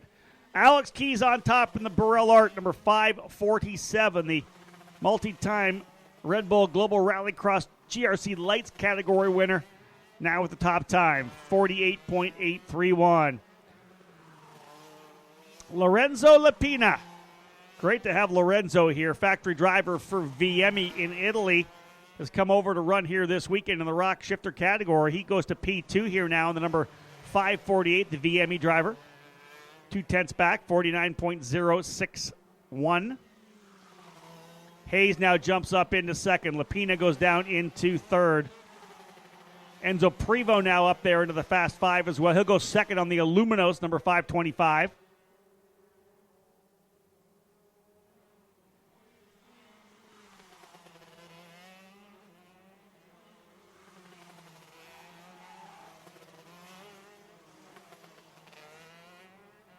Keys, Prevo, Hayes, Lapina, and Zach Pettici, your top five. Calvin Chen leading the way in the Masters category. Cole Bailey right now in seventh. Clinton Scooby in eighth. Slava Prithotko in ninth. And John Nielsen rounding out your top 10. In Masters, Chen leads the way, local driver who had a lot of success here last year in the LAKC. Travis Irving, who just showed up today, midway through the day, probably right after lunch. Got a couple of sessions in here. Great story behind his number 652, an old Ricardo from 2015. He pulled out of the dumpster after someone tossed it away, being bent. He fixed it, dialed it in. It was a tag chassis. He dialed it in to be a shifter, and away he goes. Also running in the Masters category, Nick Firestone and Rob Kazakowski and Zoli Sewell. It's like 5 drivers in the Masters class, 13 in senior. Alex Keys still on top, 48.707. 5 minutes in. Keys in the 547, about 3/10 quicker than Nikki Hayes. Enzo Prevo in third. Lorenzo Lapina in fourth spot. Zach Pettici in fifth. Calvin Chen sixth. Slava Prithotko in seventh. Cole Bailey eighth. Clinton Scooby ninth. And Ryan Martin 10th.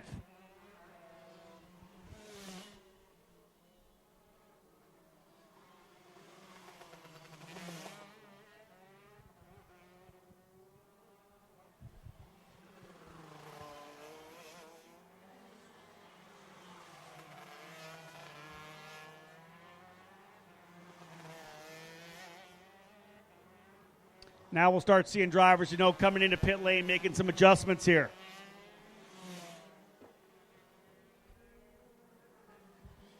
Indeed, a couple drivers in.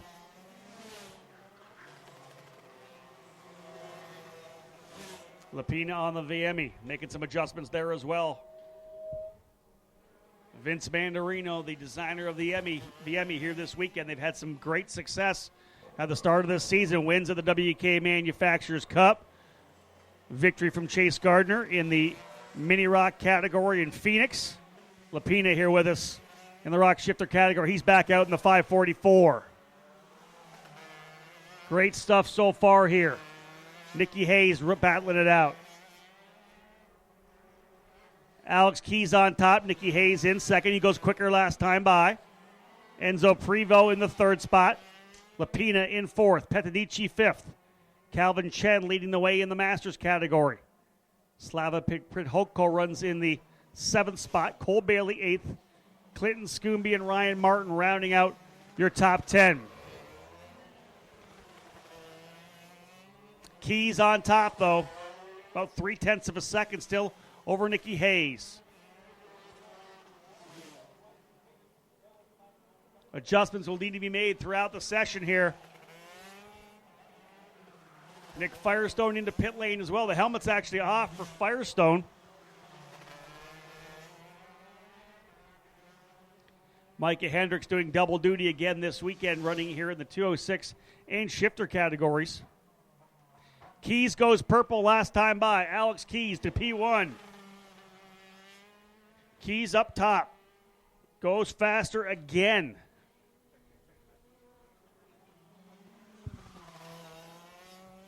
.48.335 for Keys.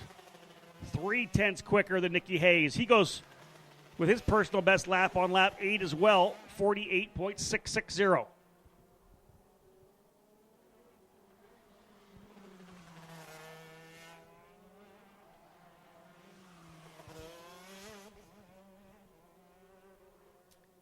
Keys, Hayes, Prevost, Lapina, and Petanici, your top 5 drivers, separated by about 0.8 of a second.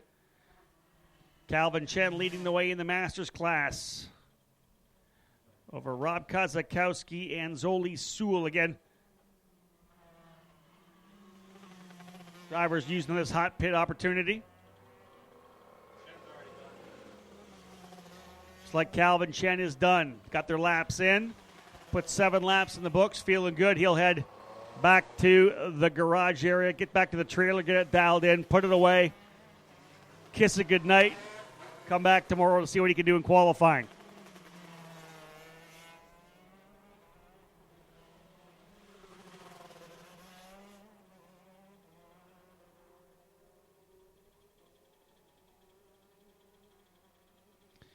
In the Masters category, Firestone with about a 33-point lead on Calvin Chen.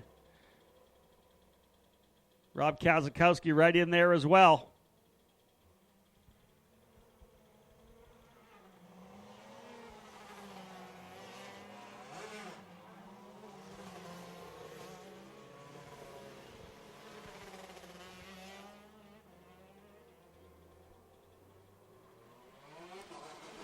Adjustments for Firestone, not happy at all with what he's got. Firestone back in the 15th position at this point.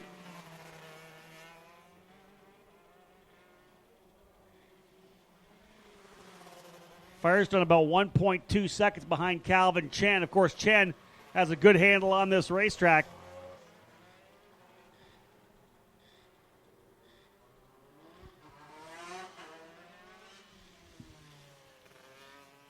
.525 of Enzo Prevost back out after making some adjustments. Keys back on lap 9, 48.335. Past the halfway point now. Ruthless Karting, Junior Rok.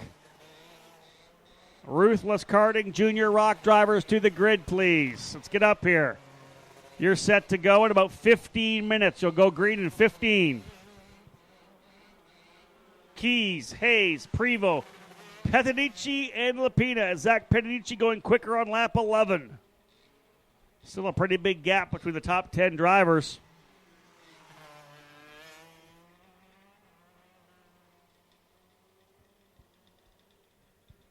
Firestone came in and made some adjustments. Let's see what that has done. We'll Actually, let him have a couple laps to dial things in. We'll see if he goes any quicker. 8.5 minutes remaining here in this final practice session for drivers in the Rok shifter category. Stay with us. We'll have the full rundown when we get back after these messages. You're listening to EKN Live coverage of the Challenge of the Americas, live from the CalSpeed Karting Circuit in Fontana, California, here on the EKN Radio Network.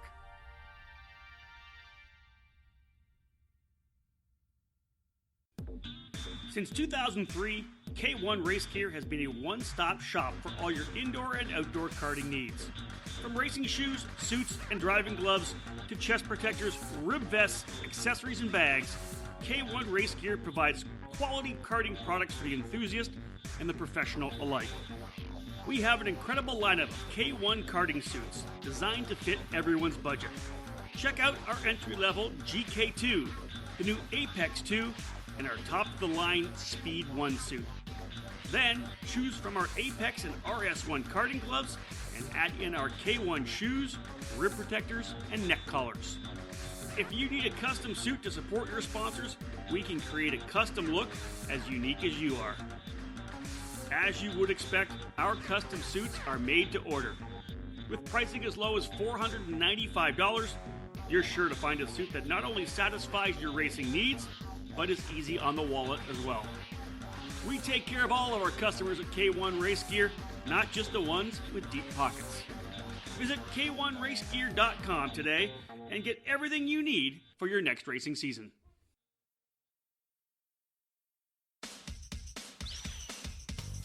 Are you ready to rock? We turned the page and started a new chapter for the Challenge of the Americas in January, but the same program that people know and love remains the foundation. The Challenge has embarked on a new season with a brand new formula, welcoming the Rok Cup program to the West Coast. We'll also be offering the popular Briggs 206 classes again this year after resounding success and support when we debuted the categories in 2017. The final round of the Challenge of the Americas is scheduled for April 13th, 14th, and 15th in Sonoma. And we welcome you to join us for what will be our biggest race of the year. If you're ready for the off-season to be over, come have some fun. If you're up north in the frozen tundra, do you really need a better reason to come to the Challenge? Get out of the cold and into the sun and warmth. Let's rock! And for more information, visit challengekarting.com. The Rok Cup USA Kart Racing Series is a division of the internationally recognized Rok Cup racing program powered by the Vortex engine package. The program promotes parity within the classes, and the parent series, Rok Cup, is an FIA-authorized international series with a 15-year history in over 32 different countries. Powered by the Vortex engine platform, Rok Cup USA offers a competitive racing package throughout its promoted series, including the Florida Winter Tour, Rock Festivals, Rock the Rio, Challenge of the Americas, and a flourishing regional club program throughout the United States and multiple Canadian series.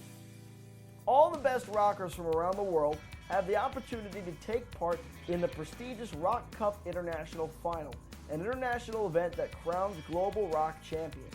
In 2017, the Rok Cup International Final had a record number of countries represented, 49 from 5 continents, and saw 415 rockers take to the grid. Rok Cup International Final tickets will be awarded at the Florida Winter Tour, Challenge of the Americas, and the Rock Festival.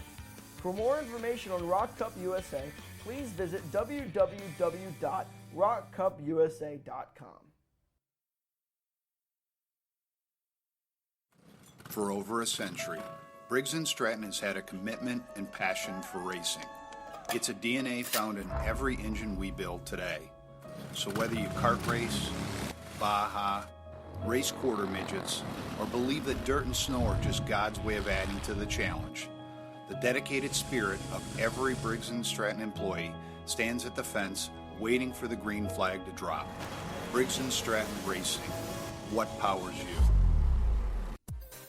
Now back to play-by-play coverage of the second round of the Challenge of the Americas, live from the CalSpeed Karting Circuit in Fontana, brought to you by Rok Cup USA, K1 Race Gear, and Briggs & Stratton.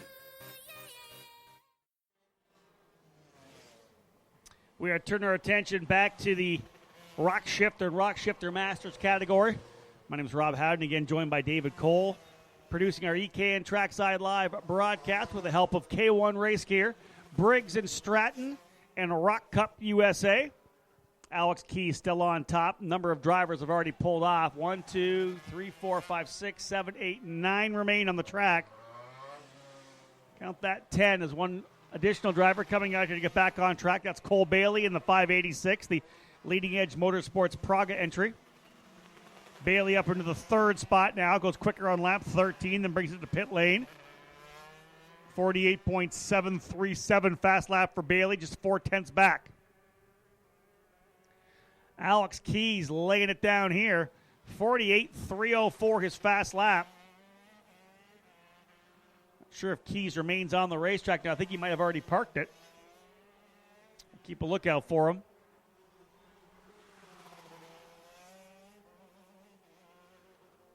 Nicky Hayes in the 511. Ricardo on track. Lap 13 was his best. 48.557. Does a 48.6 this last time by. Yeah, I've not seen Alex Keys in that Burrell Art entry. I think he may have already went through scales and brought the thing back to the trailer. Keys, though, strong. 48.304.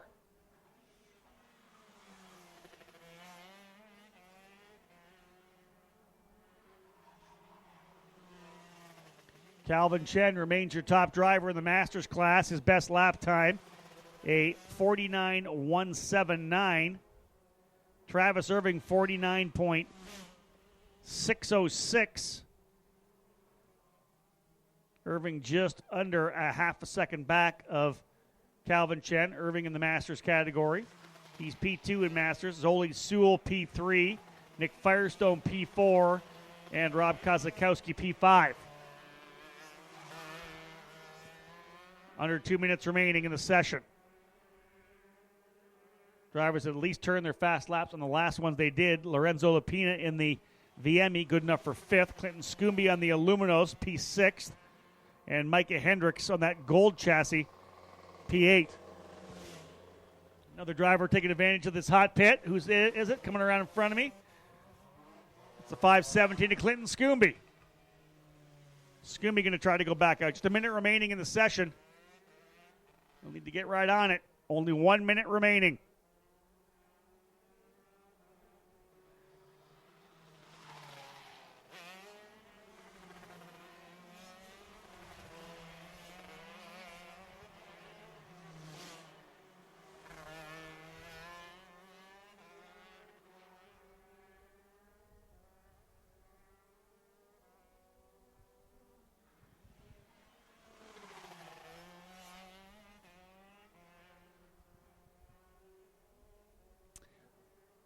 Final group set to come. Ruthless Karting, Junior Rok.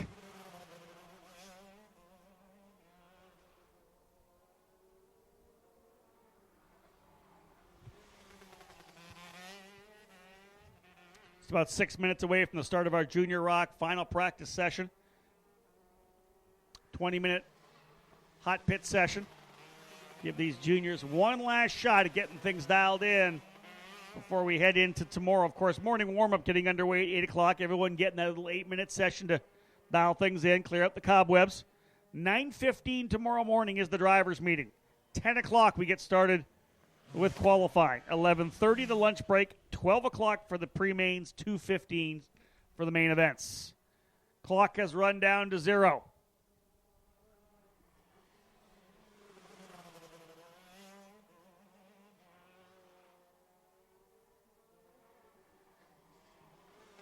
Checker flag will end this session. That'll be it.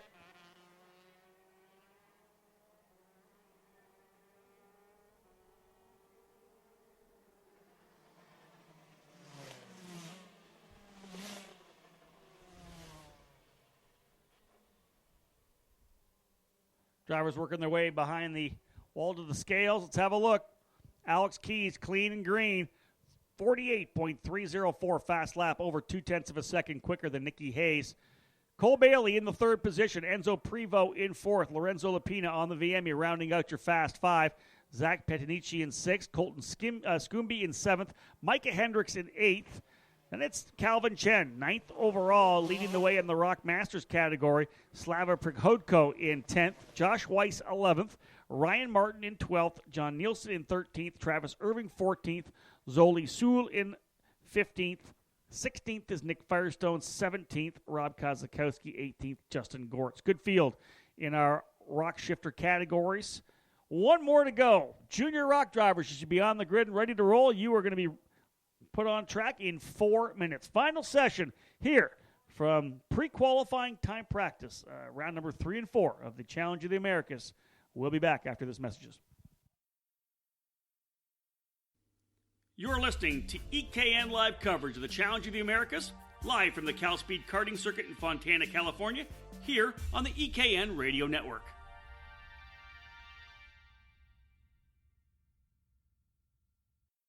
For over a century, Briggs & Stratton has had a commitment and passion for racing. It's a DNA found in every engine we build today. So whether you kart race, Baja, race quarter midgets, or believe that dirt and snow are just God's way of adding to the challenge, the dedicated spirit of every Briggs & Stratton employee stands at the fence waiting for the green flag to drop. Briggs & Stratton Racing. What powers you? Since 2003, K1 Race Gear has been a one-stop shop for all your indoor and outdoor karting needs. From racing shoes, suits, and driving gloves to chest protectors, rib vests, accessories, and bags, K1 Race Gear provides quality karting products for the enthusiast and the professional alike. We have an incredible lineup of K1 karting suits designed to fit everyone's budget. Check out our entry-level GK2, the new Apex 2, and our top-of-the-line Speed 1 suit. Then, choose from our Apex and RS1 karting gloves and add in our K1 shoes, rib protectors, and neck collars. If you need a custom suit to support your sponsors, we can create a custom look as unique as you are. As you would expect, our custom suits are made to order. With pricing as low as $495, you're sure to find a suit that not only satisfies your racing needs, but is easy on the wallet as well. We take care of all of our customers at K1 Race Gear, not just the ones with deep pockets. Visit K1RaceGear.com today and get everything you need for your next racing season.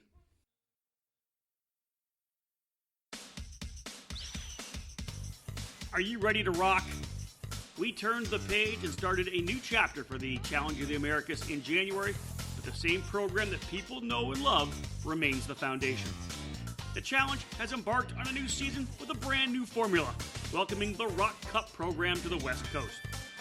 We'll also be offering the popular Briggs 206 classes again this year after resounding success and support when we debuted the categories in 2017. The final round of the Challenge of the Americas is scheduled for April 13th, 14th, and 15th in Sonoma. And we welcome you to join us for what will be our biggest race of the year. If you're ready for the off-season to be over, come have some fun. If you're up north in the frozen tundra, do you really need a better reason to come to the Challenge? Get out of the cold and into the sun and warmth. Let's rock! And for more information, visit challengekarting.com. The Rock Cup USA Kart Racing Series is a division of the internationally recognized Rock Cup racing program powered by the Vortex engine package. The program promotes parity within the classes, and the parent series, Rock Cup, is an FIA-authorized international series with a 15-year history in over 32 different countries. Powered by the Vortex engine platform, Rock Cup USA offers a competitive racing package throughout its promoted series, including the Florida Winter Tour, Rock Festivals, Rock the Rio, Challenge of the Americas, and a flourishing regional club program throughout the United States and multiple Canadian series. All the best rockers from around the world have the opportunity to take part in the prestigious Rock Cup International Final, an international event that crowns global rock champions. In 2017, the Rock Cup International Final had a record number of countries represented, 49 from 5 continents, and saw 415 rockers take to the grid. Rock Cup International Final tickets will be awarded at the Florida Winter Tour, Challenge of the Americas, and the Rock Festival. For more information on Rock Cup USA, please visit www.rockcupusa.com. Now back to play-by-play coverage of the second round of the Challenge of the Americas, live from the CalSpeed Karting Circuit in Fontana, brought to you by Rock Cup USA, K1 Race Gear, and Briggs & Stratton. Sun starting to work its way down to the horizon here in Fontana, as we have one more category who has rolled on track. Drivers in our Ruthless Karting Junior Rok class now ready to go at it. 15 drivers in the field. Coming out of that Phoenix opening weekend, Ugo Chukwu with the point lead. Significant lead of 62 markers over Edward Ports. Absolutely perfect weekend. 240 points, the most you can get on any weekend for Ugo Chukwu.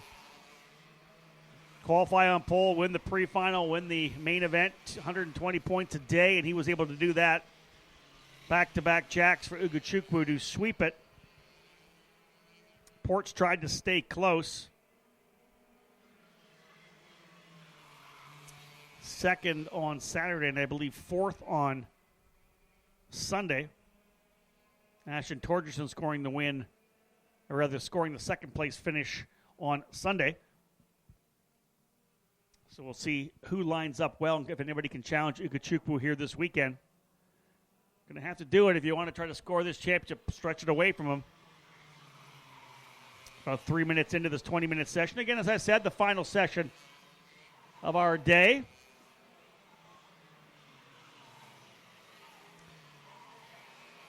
Again, the happy hour broadcast here on the EKN Radio Network, our fourth EKN Trackside Live event of the 2018 season. We keep saying it's going to be either 25 or 26. We do that because we're adding a couple races here and there.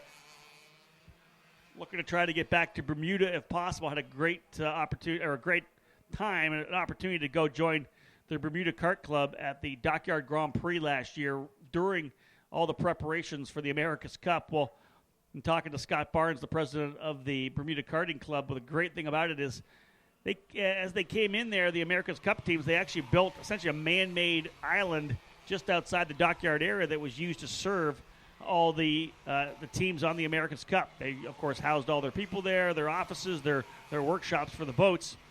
And they've actually, now that they're gone, they have this island that they're going to start to repurpose, and they're going to actually run the Dockyard Grand Prix on that man-made island. So they're working on testing the area, the layout, what they can do.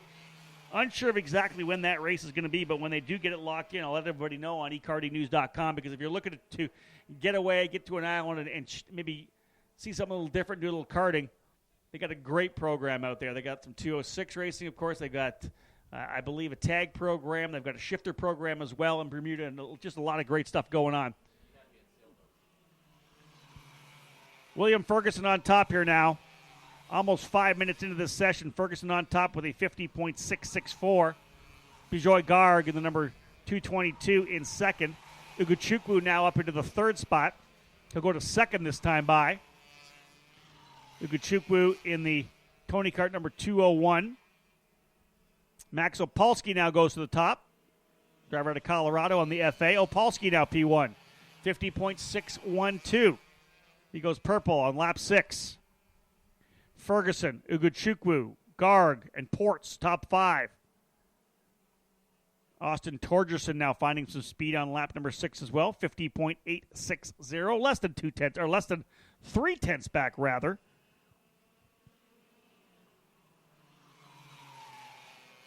So top 5 sees Opalski, Ferguson, Ugo Chukwu, Torgerson, and Garg. And it's Ports, Ho, Becklin, Rubarski, and Carson Mallet.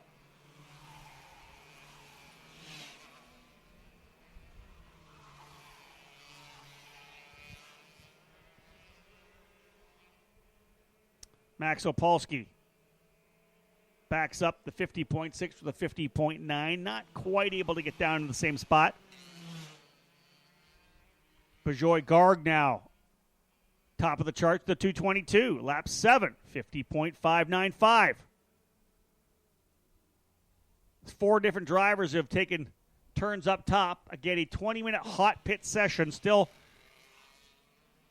a little over 13 minutes still remaining. Lots of time for drivers to come in, make some adjustments, talk to their mechanics, talk to their parents, make a little change, get back out there.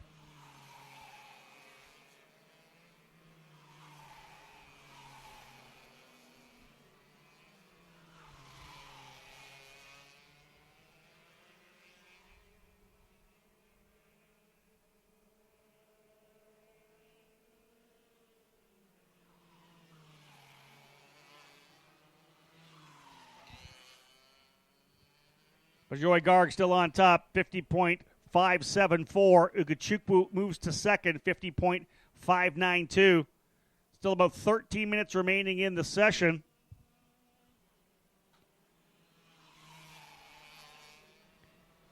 And again, drivers just starting to find some more speed here.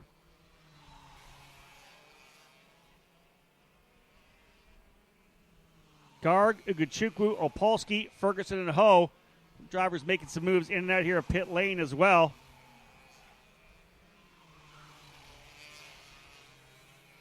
Everyone trying to find more speed and trying to use this to their best advantage. To fully use what you have available.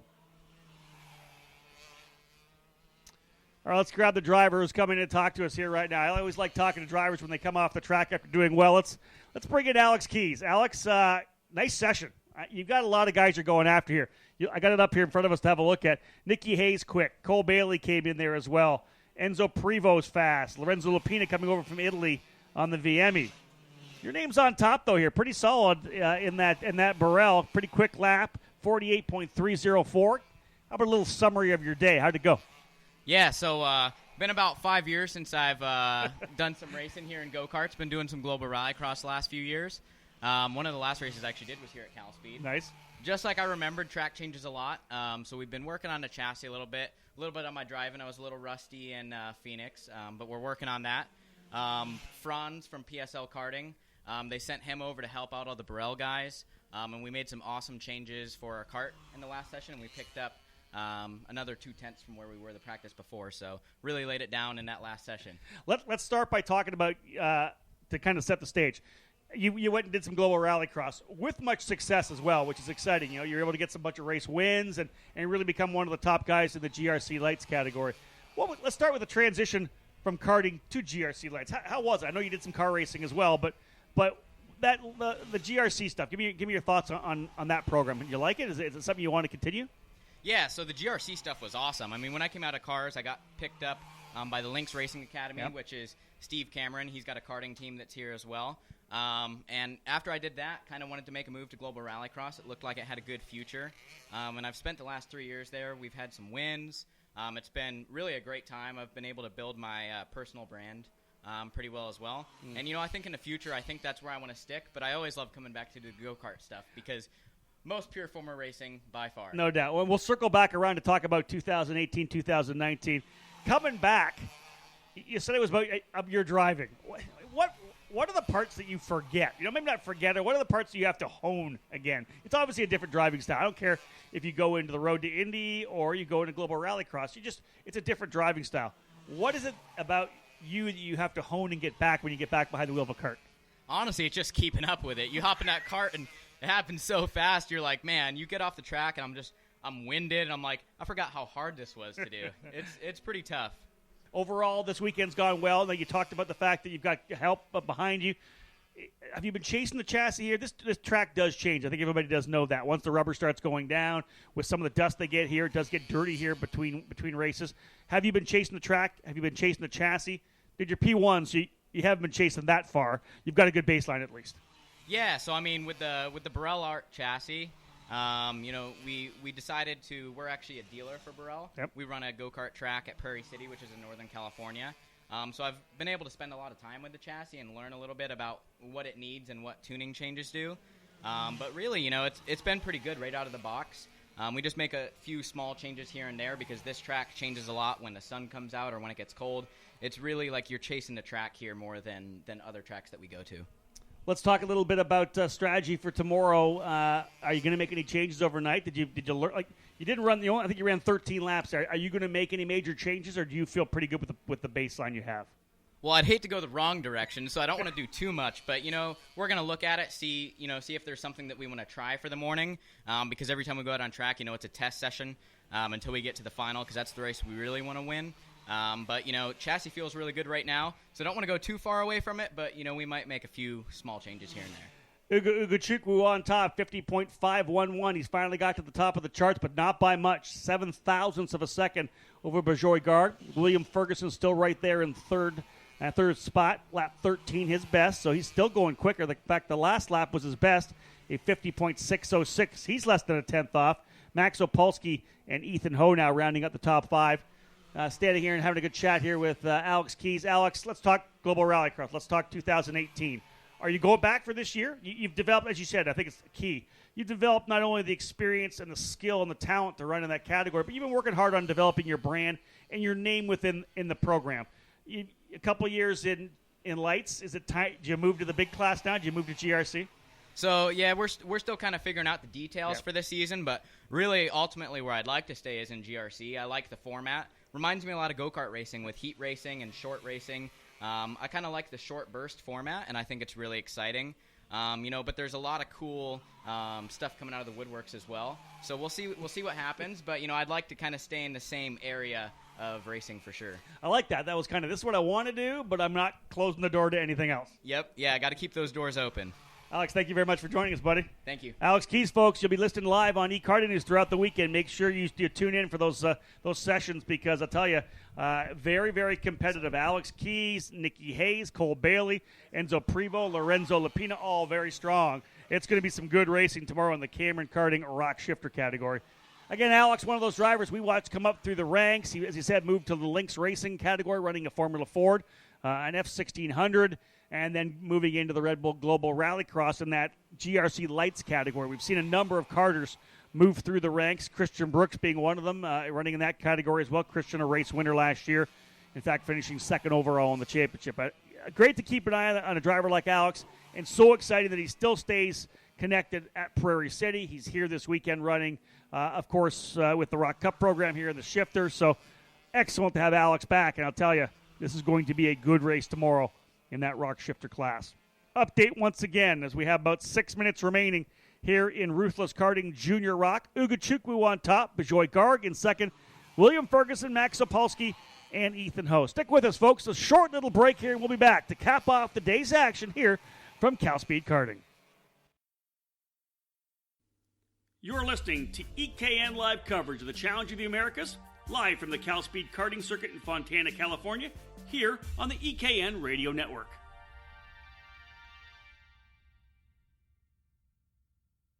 The Rock Cup USA Kart Racing Series is a division of the internationally recognized Rock Cup racing program powered by the Vortex engine package.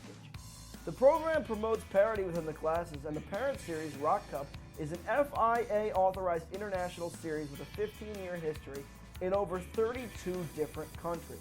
Powered by the Vortex engine platform, Rock Cup USA offers a competitive racing package throughout its promoted series, including the Florida Winter Tour, Rock Festivals, Rock the Rio, Challenge of the Americas, and a flourishing regional club program throughout the United States and multiple Canadian series.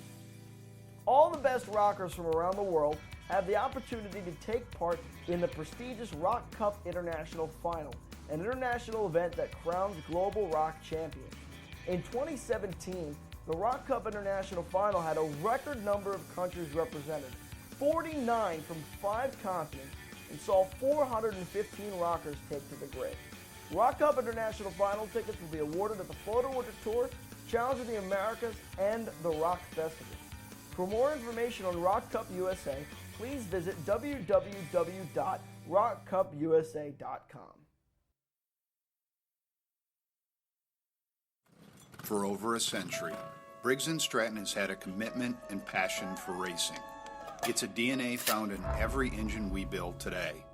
So whether you kart race, Baja, race quarter midgets, or believe that dirt and snow are just God's way of adding to the challenge, the dedicated spirit of every Briggs & Stratton employee stands at the fence waiting for the green flag to drop. Briggs & Stratton Racing. what powers you.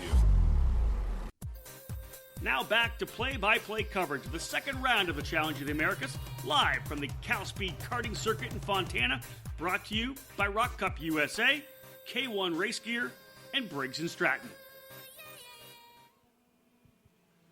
Welcome back, EKN radio listeners, as we get set to go the final 3.5 minutes. Drivers in Ruthless Karting, Junior Rok onto the racetrack. Rob Howden and David Cole here in the EKN studio at CalSpeed Karting. Good to be back here at CalSpeed with the crew of the Challenge of the Americas, expecting some really good racing here this weekend. Right midway through the season. 3 and 4. Kind of the turning point. If you've won a couple of races, maybe swept at Phoenix, you knock one out tomorrow, take a deep breath and realize, hey, you know what? Just a couple easy races, I'm going to be good. You sweep again here, and you go to Sonoma. No one, you don't have to do a lot. You just got to be smart. You're probably going to find yourself heading to the Rock Cup International Final. Awesome to have a good field of the drivers in the Briggs & Stratton 206 category here as well. Of course, $500 up for grabs for the race winner. Peugeot Garg's gone back to the top of the charts over top of Uguchukwu, so as it stands, looking at speed here right now, looks like Uguchukwu's got somebody to fight him here, because Peugeot Garg in the 222 quicker by 0.08 of a second, and just another 0.08 back is William Ferguson in the number 236.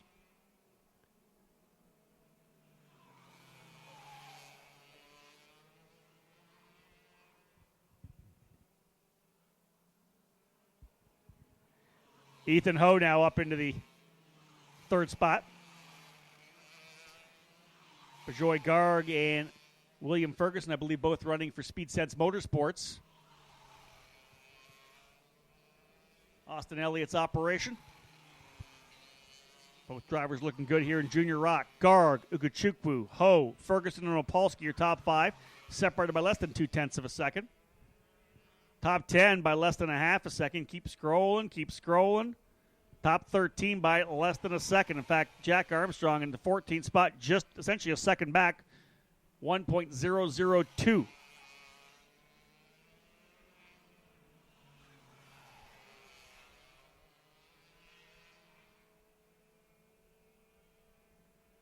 Peugeot Garg's fast time coming on lap number 16, 4 laps ago, 50.427. Last time by a 53.735. Like he either maybe get off the gas and try to gap himself a little bit. Keep an eye out for the 222, see what's going on.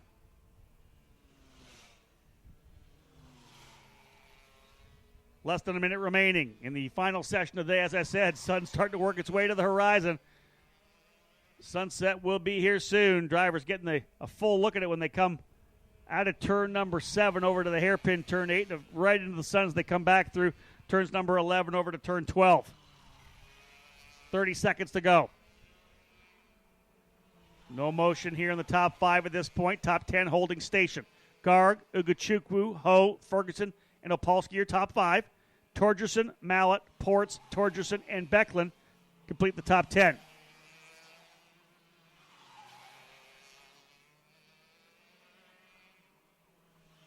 So we'll cap off the day here from CalSpeed Karting and look forward to a good one tomorrow. Again, of course, long-range forecast coming in here. You normally think you're going to head to Fontana, especially late February, and get some pretty decent weather. It's cold, but man, 61 degrees potentially tomorrow. High of 68 on Sunday. That sun goes down, it's going to get pretty chilly. We got some pretty low temperatures. Actually, a low of 42 degrees, I believe, this evening. A low of 36 tonight. Not too bad. New driver up into second. Ethan Ho goes P2 in the number 268. Ethan Ho to second. Back by just 0.05 of a second. 50.427 for Garg. 50.484 for Ho. 50.511 for Uguchukwu. Checker flag flying here. That'll cap things off. Everyone will head to pit lane. Let's give you a full field rundown to wrap up the day here. Friday's action. Round number 3 and 4. the CalSpeed Kart Track. Bejoy Garg on top. Good session for Bejoy to dial things in. 50.427, as I had said, 0.05 of a second quicker than Ethan Ho. Uga Chukwu in the 2:01 ends up in third. William Ferguson in fourth. Maximilian Opolsky in fifth. Austin Torgerson in sixth spot. Carson Mallett in seventh. Edward Ports in eighth. Austin Torgerson in ninth. And Cooper Becklin rounding out your top 10. Macy Williams will come in the 11th spot, less than 7/10 back. Nolan Siegel in 12th. Brendan Rubarski in 13th. Again, just over 7/10 of a second back, 0.722 to be exact. Jack Armstrong right there, about a second off. And Kyle Castles continues to find speed in the number 223 VME. 15 drivers in this Junior Rok category, and we expect a good battle out of them tomorrow. Again, that's what we've got. We've got our practice session, the practice day in the books. We've gone through pre-qualifying time practice, gone through the happy hour, capping things off. Remember, folks, tomorrow, especially those of you in the paddock, as well as those of you listening live on ekartingnews.com, you'll know when to tune in. 8 o'clock in the morning for morning warm-up. 9:15 for the drivers' meeting. We'll go live on eKarting News at 10 a.m. with VME Kart Senior Rok. Of course, their qualifying session, 10 minutes, no hot pit. 11:30 to 12 o'clock, our lunch break. We're back again. 12 o'clock Pacific time. That's, again, 3 o'clock Eastern, 12 o'clock Pacific with the pre-mains.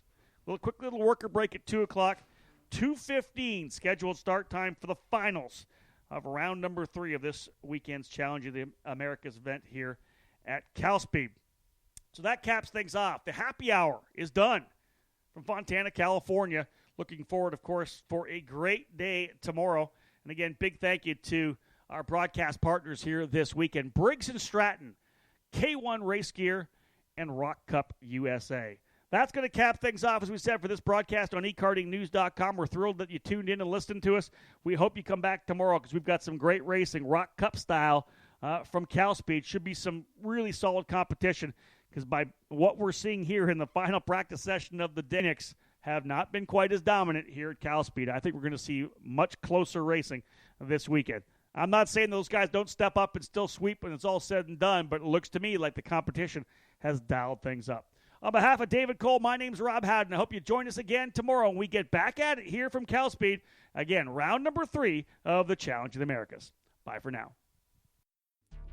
From the EKN studio in Fontana, California, this is the Challenge of the Americas on the EKN Radio Network.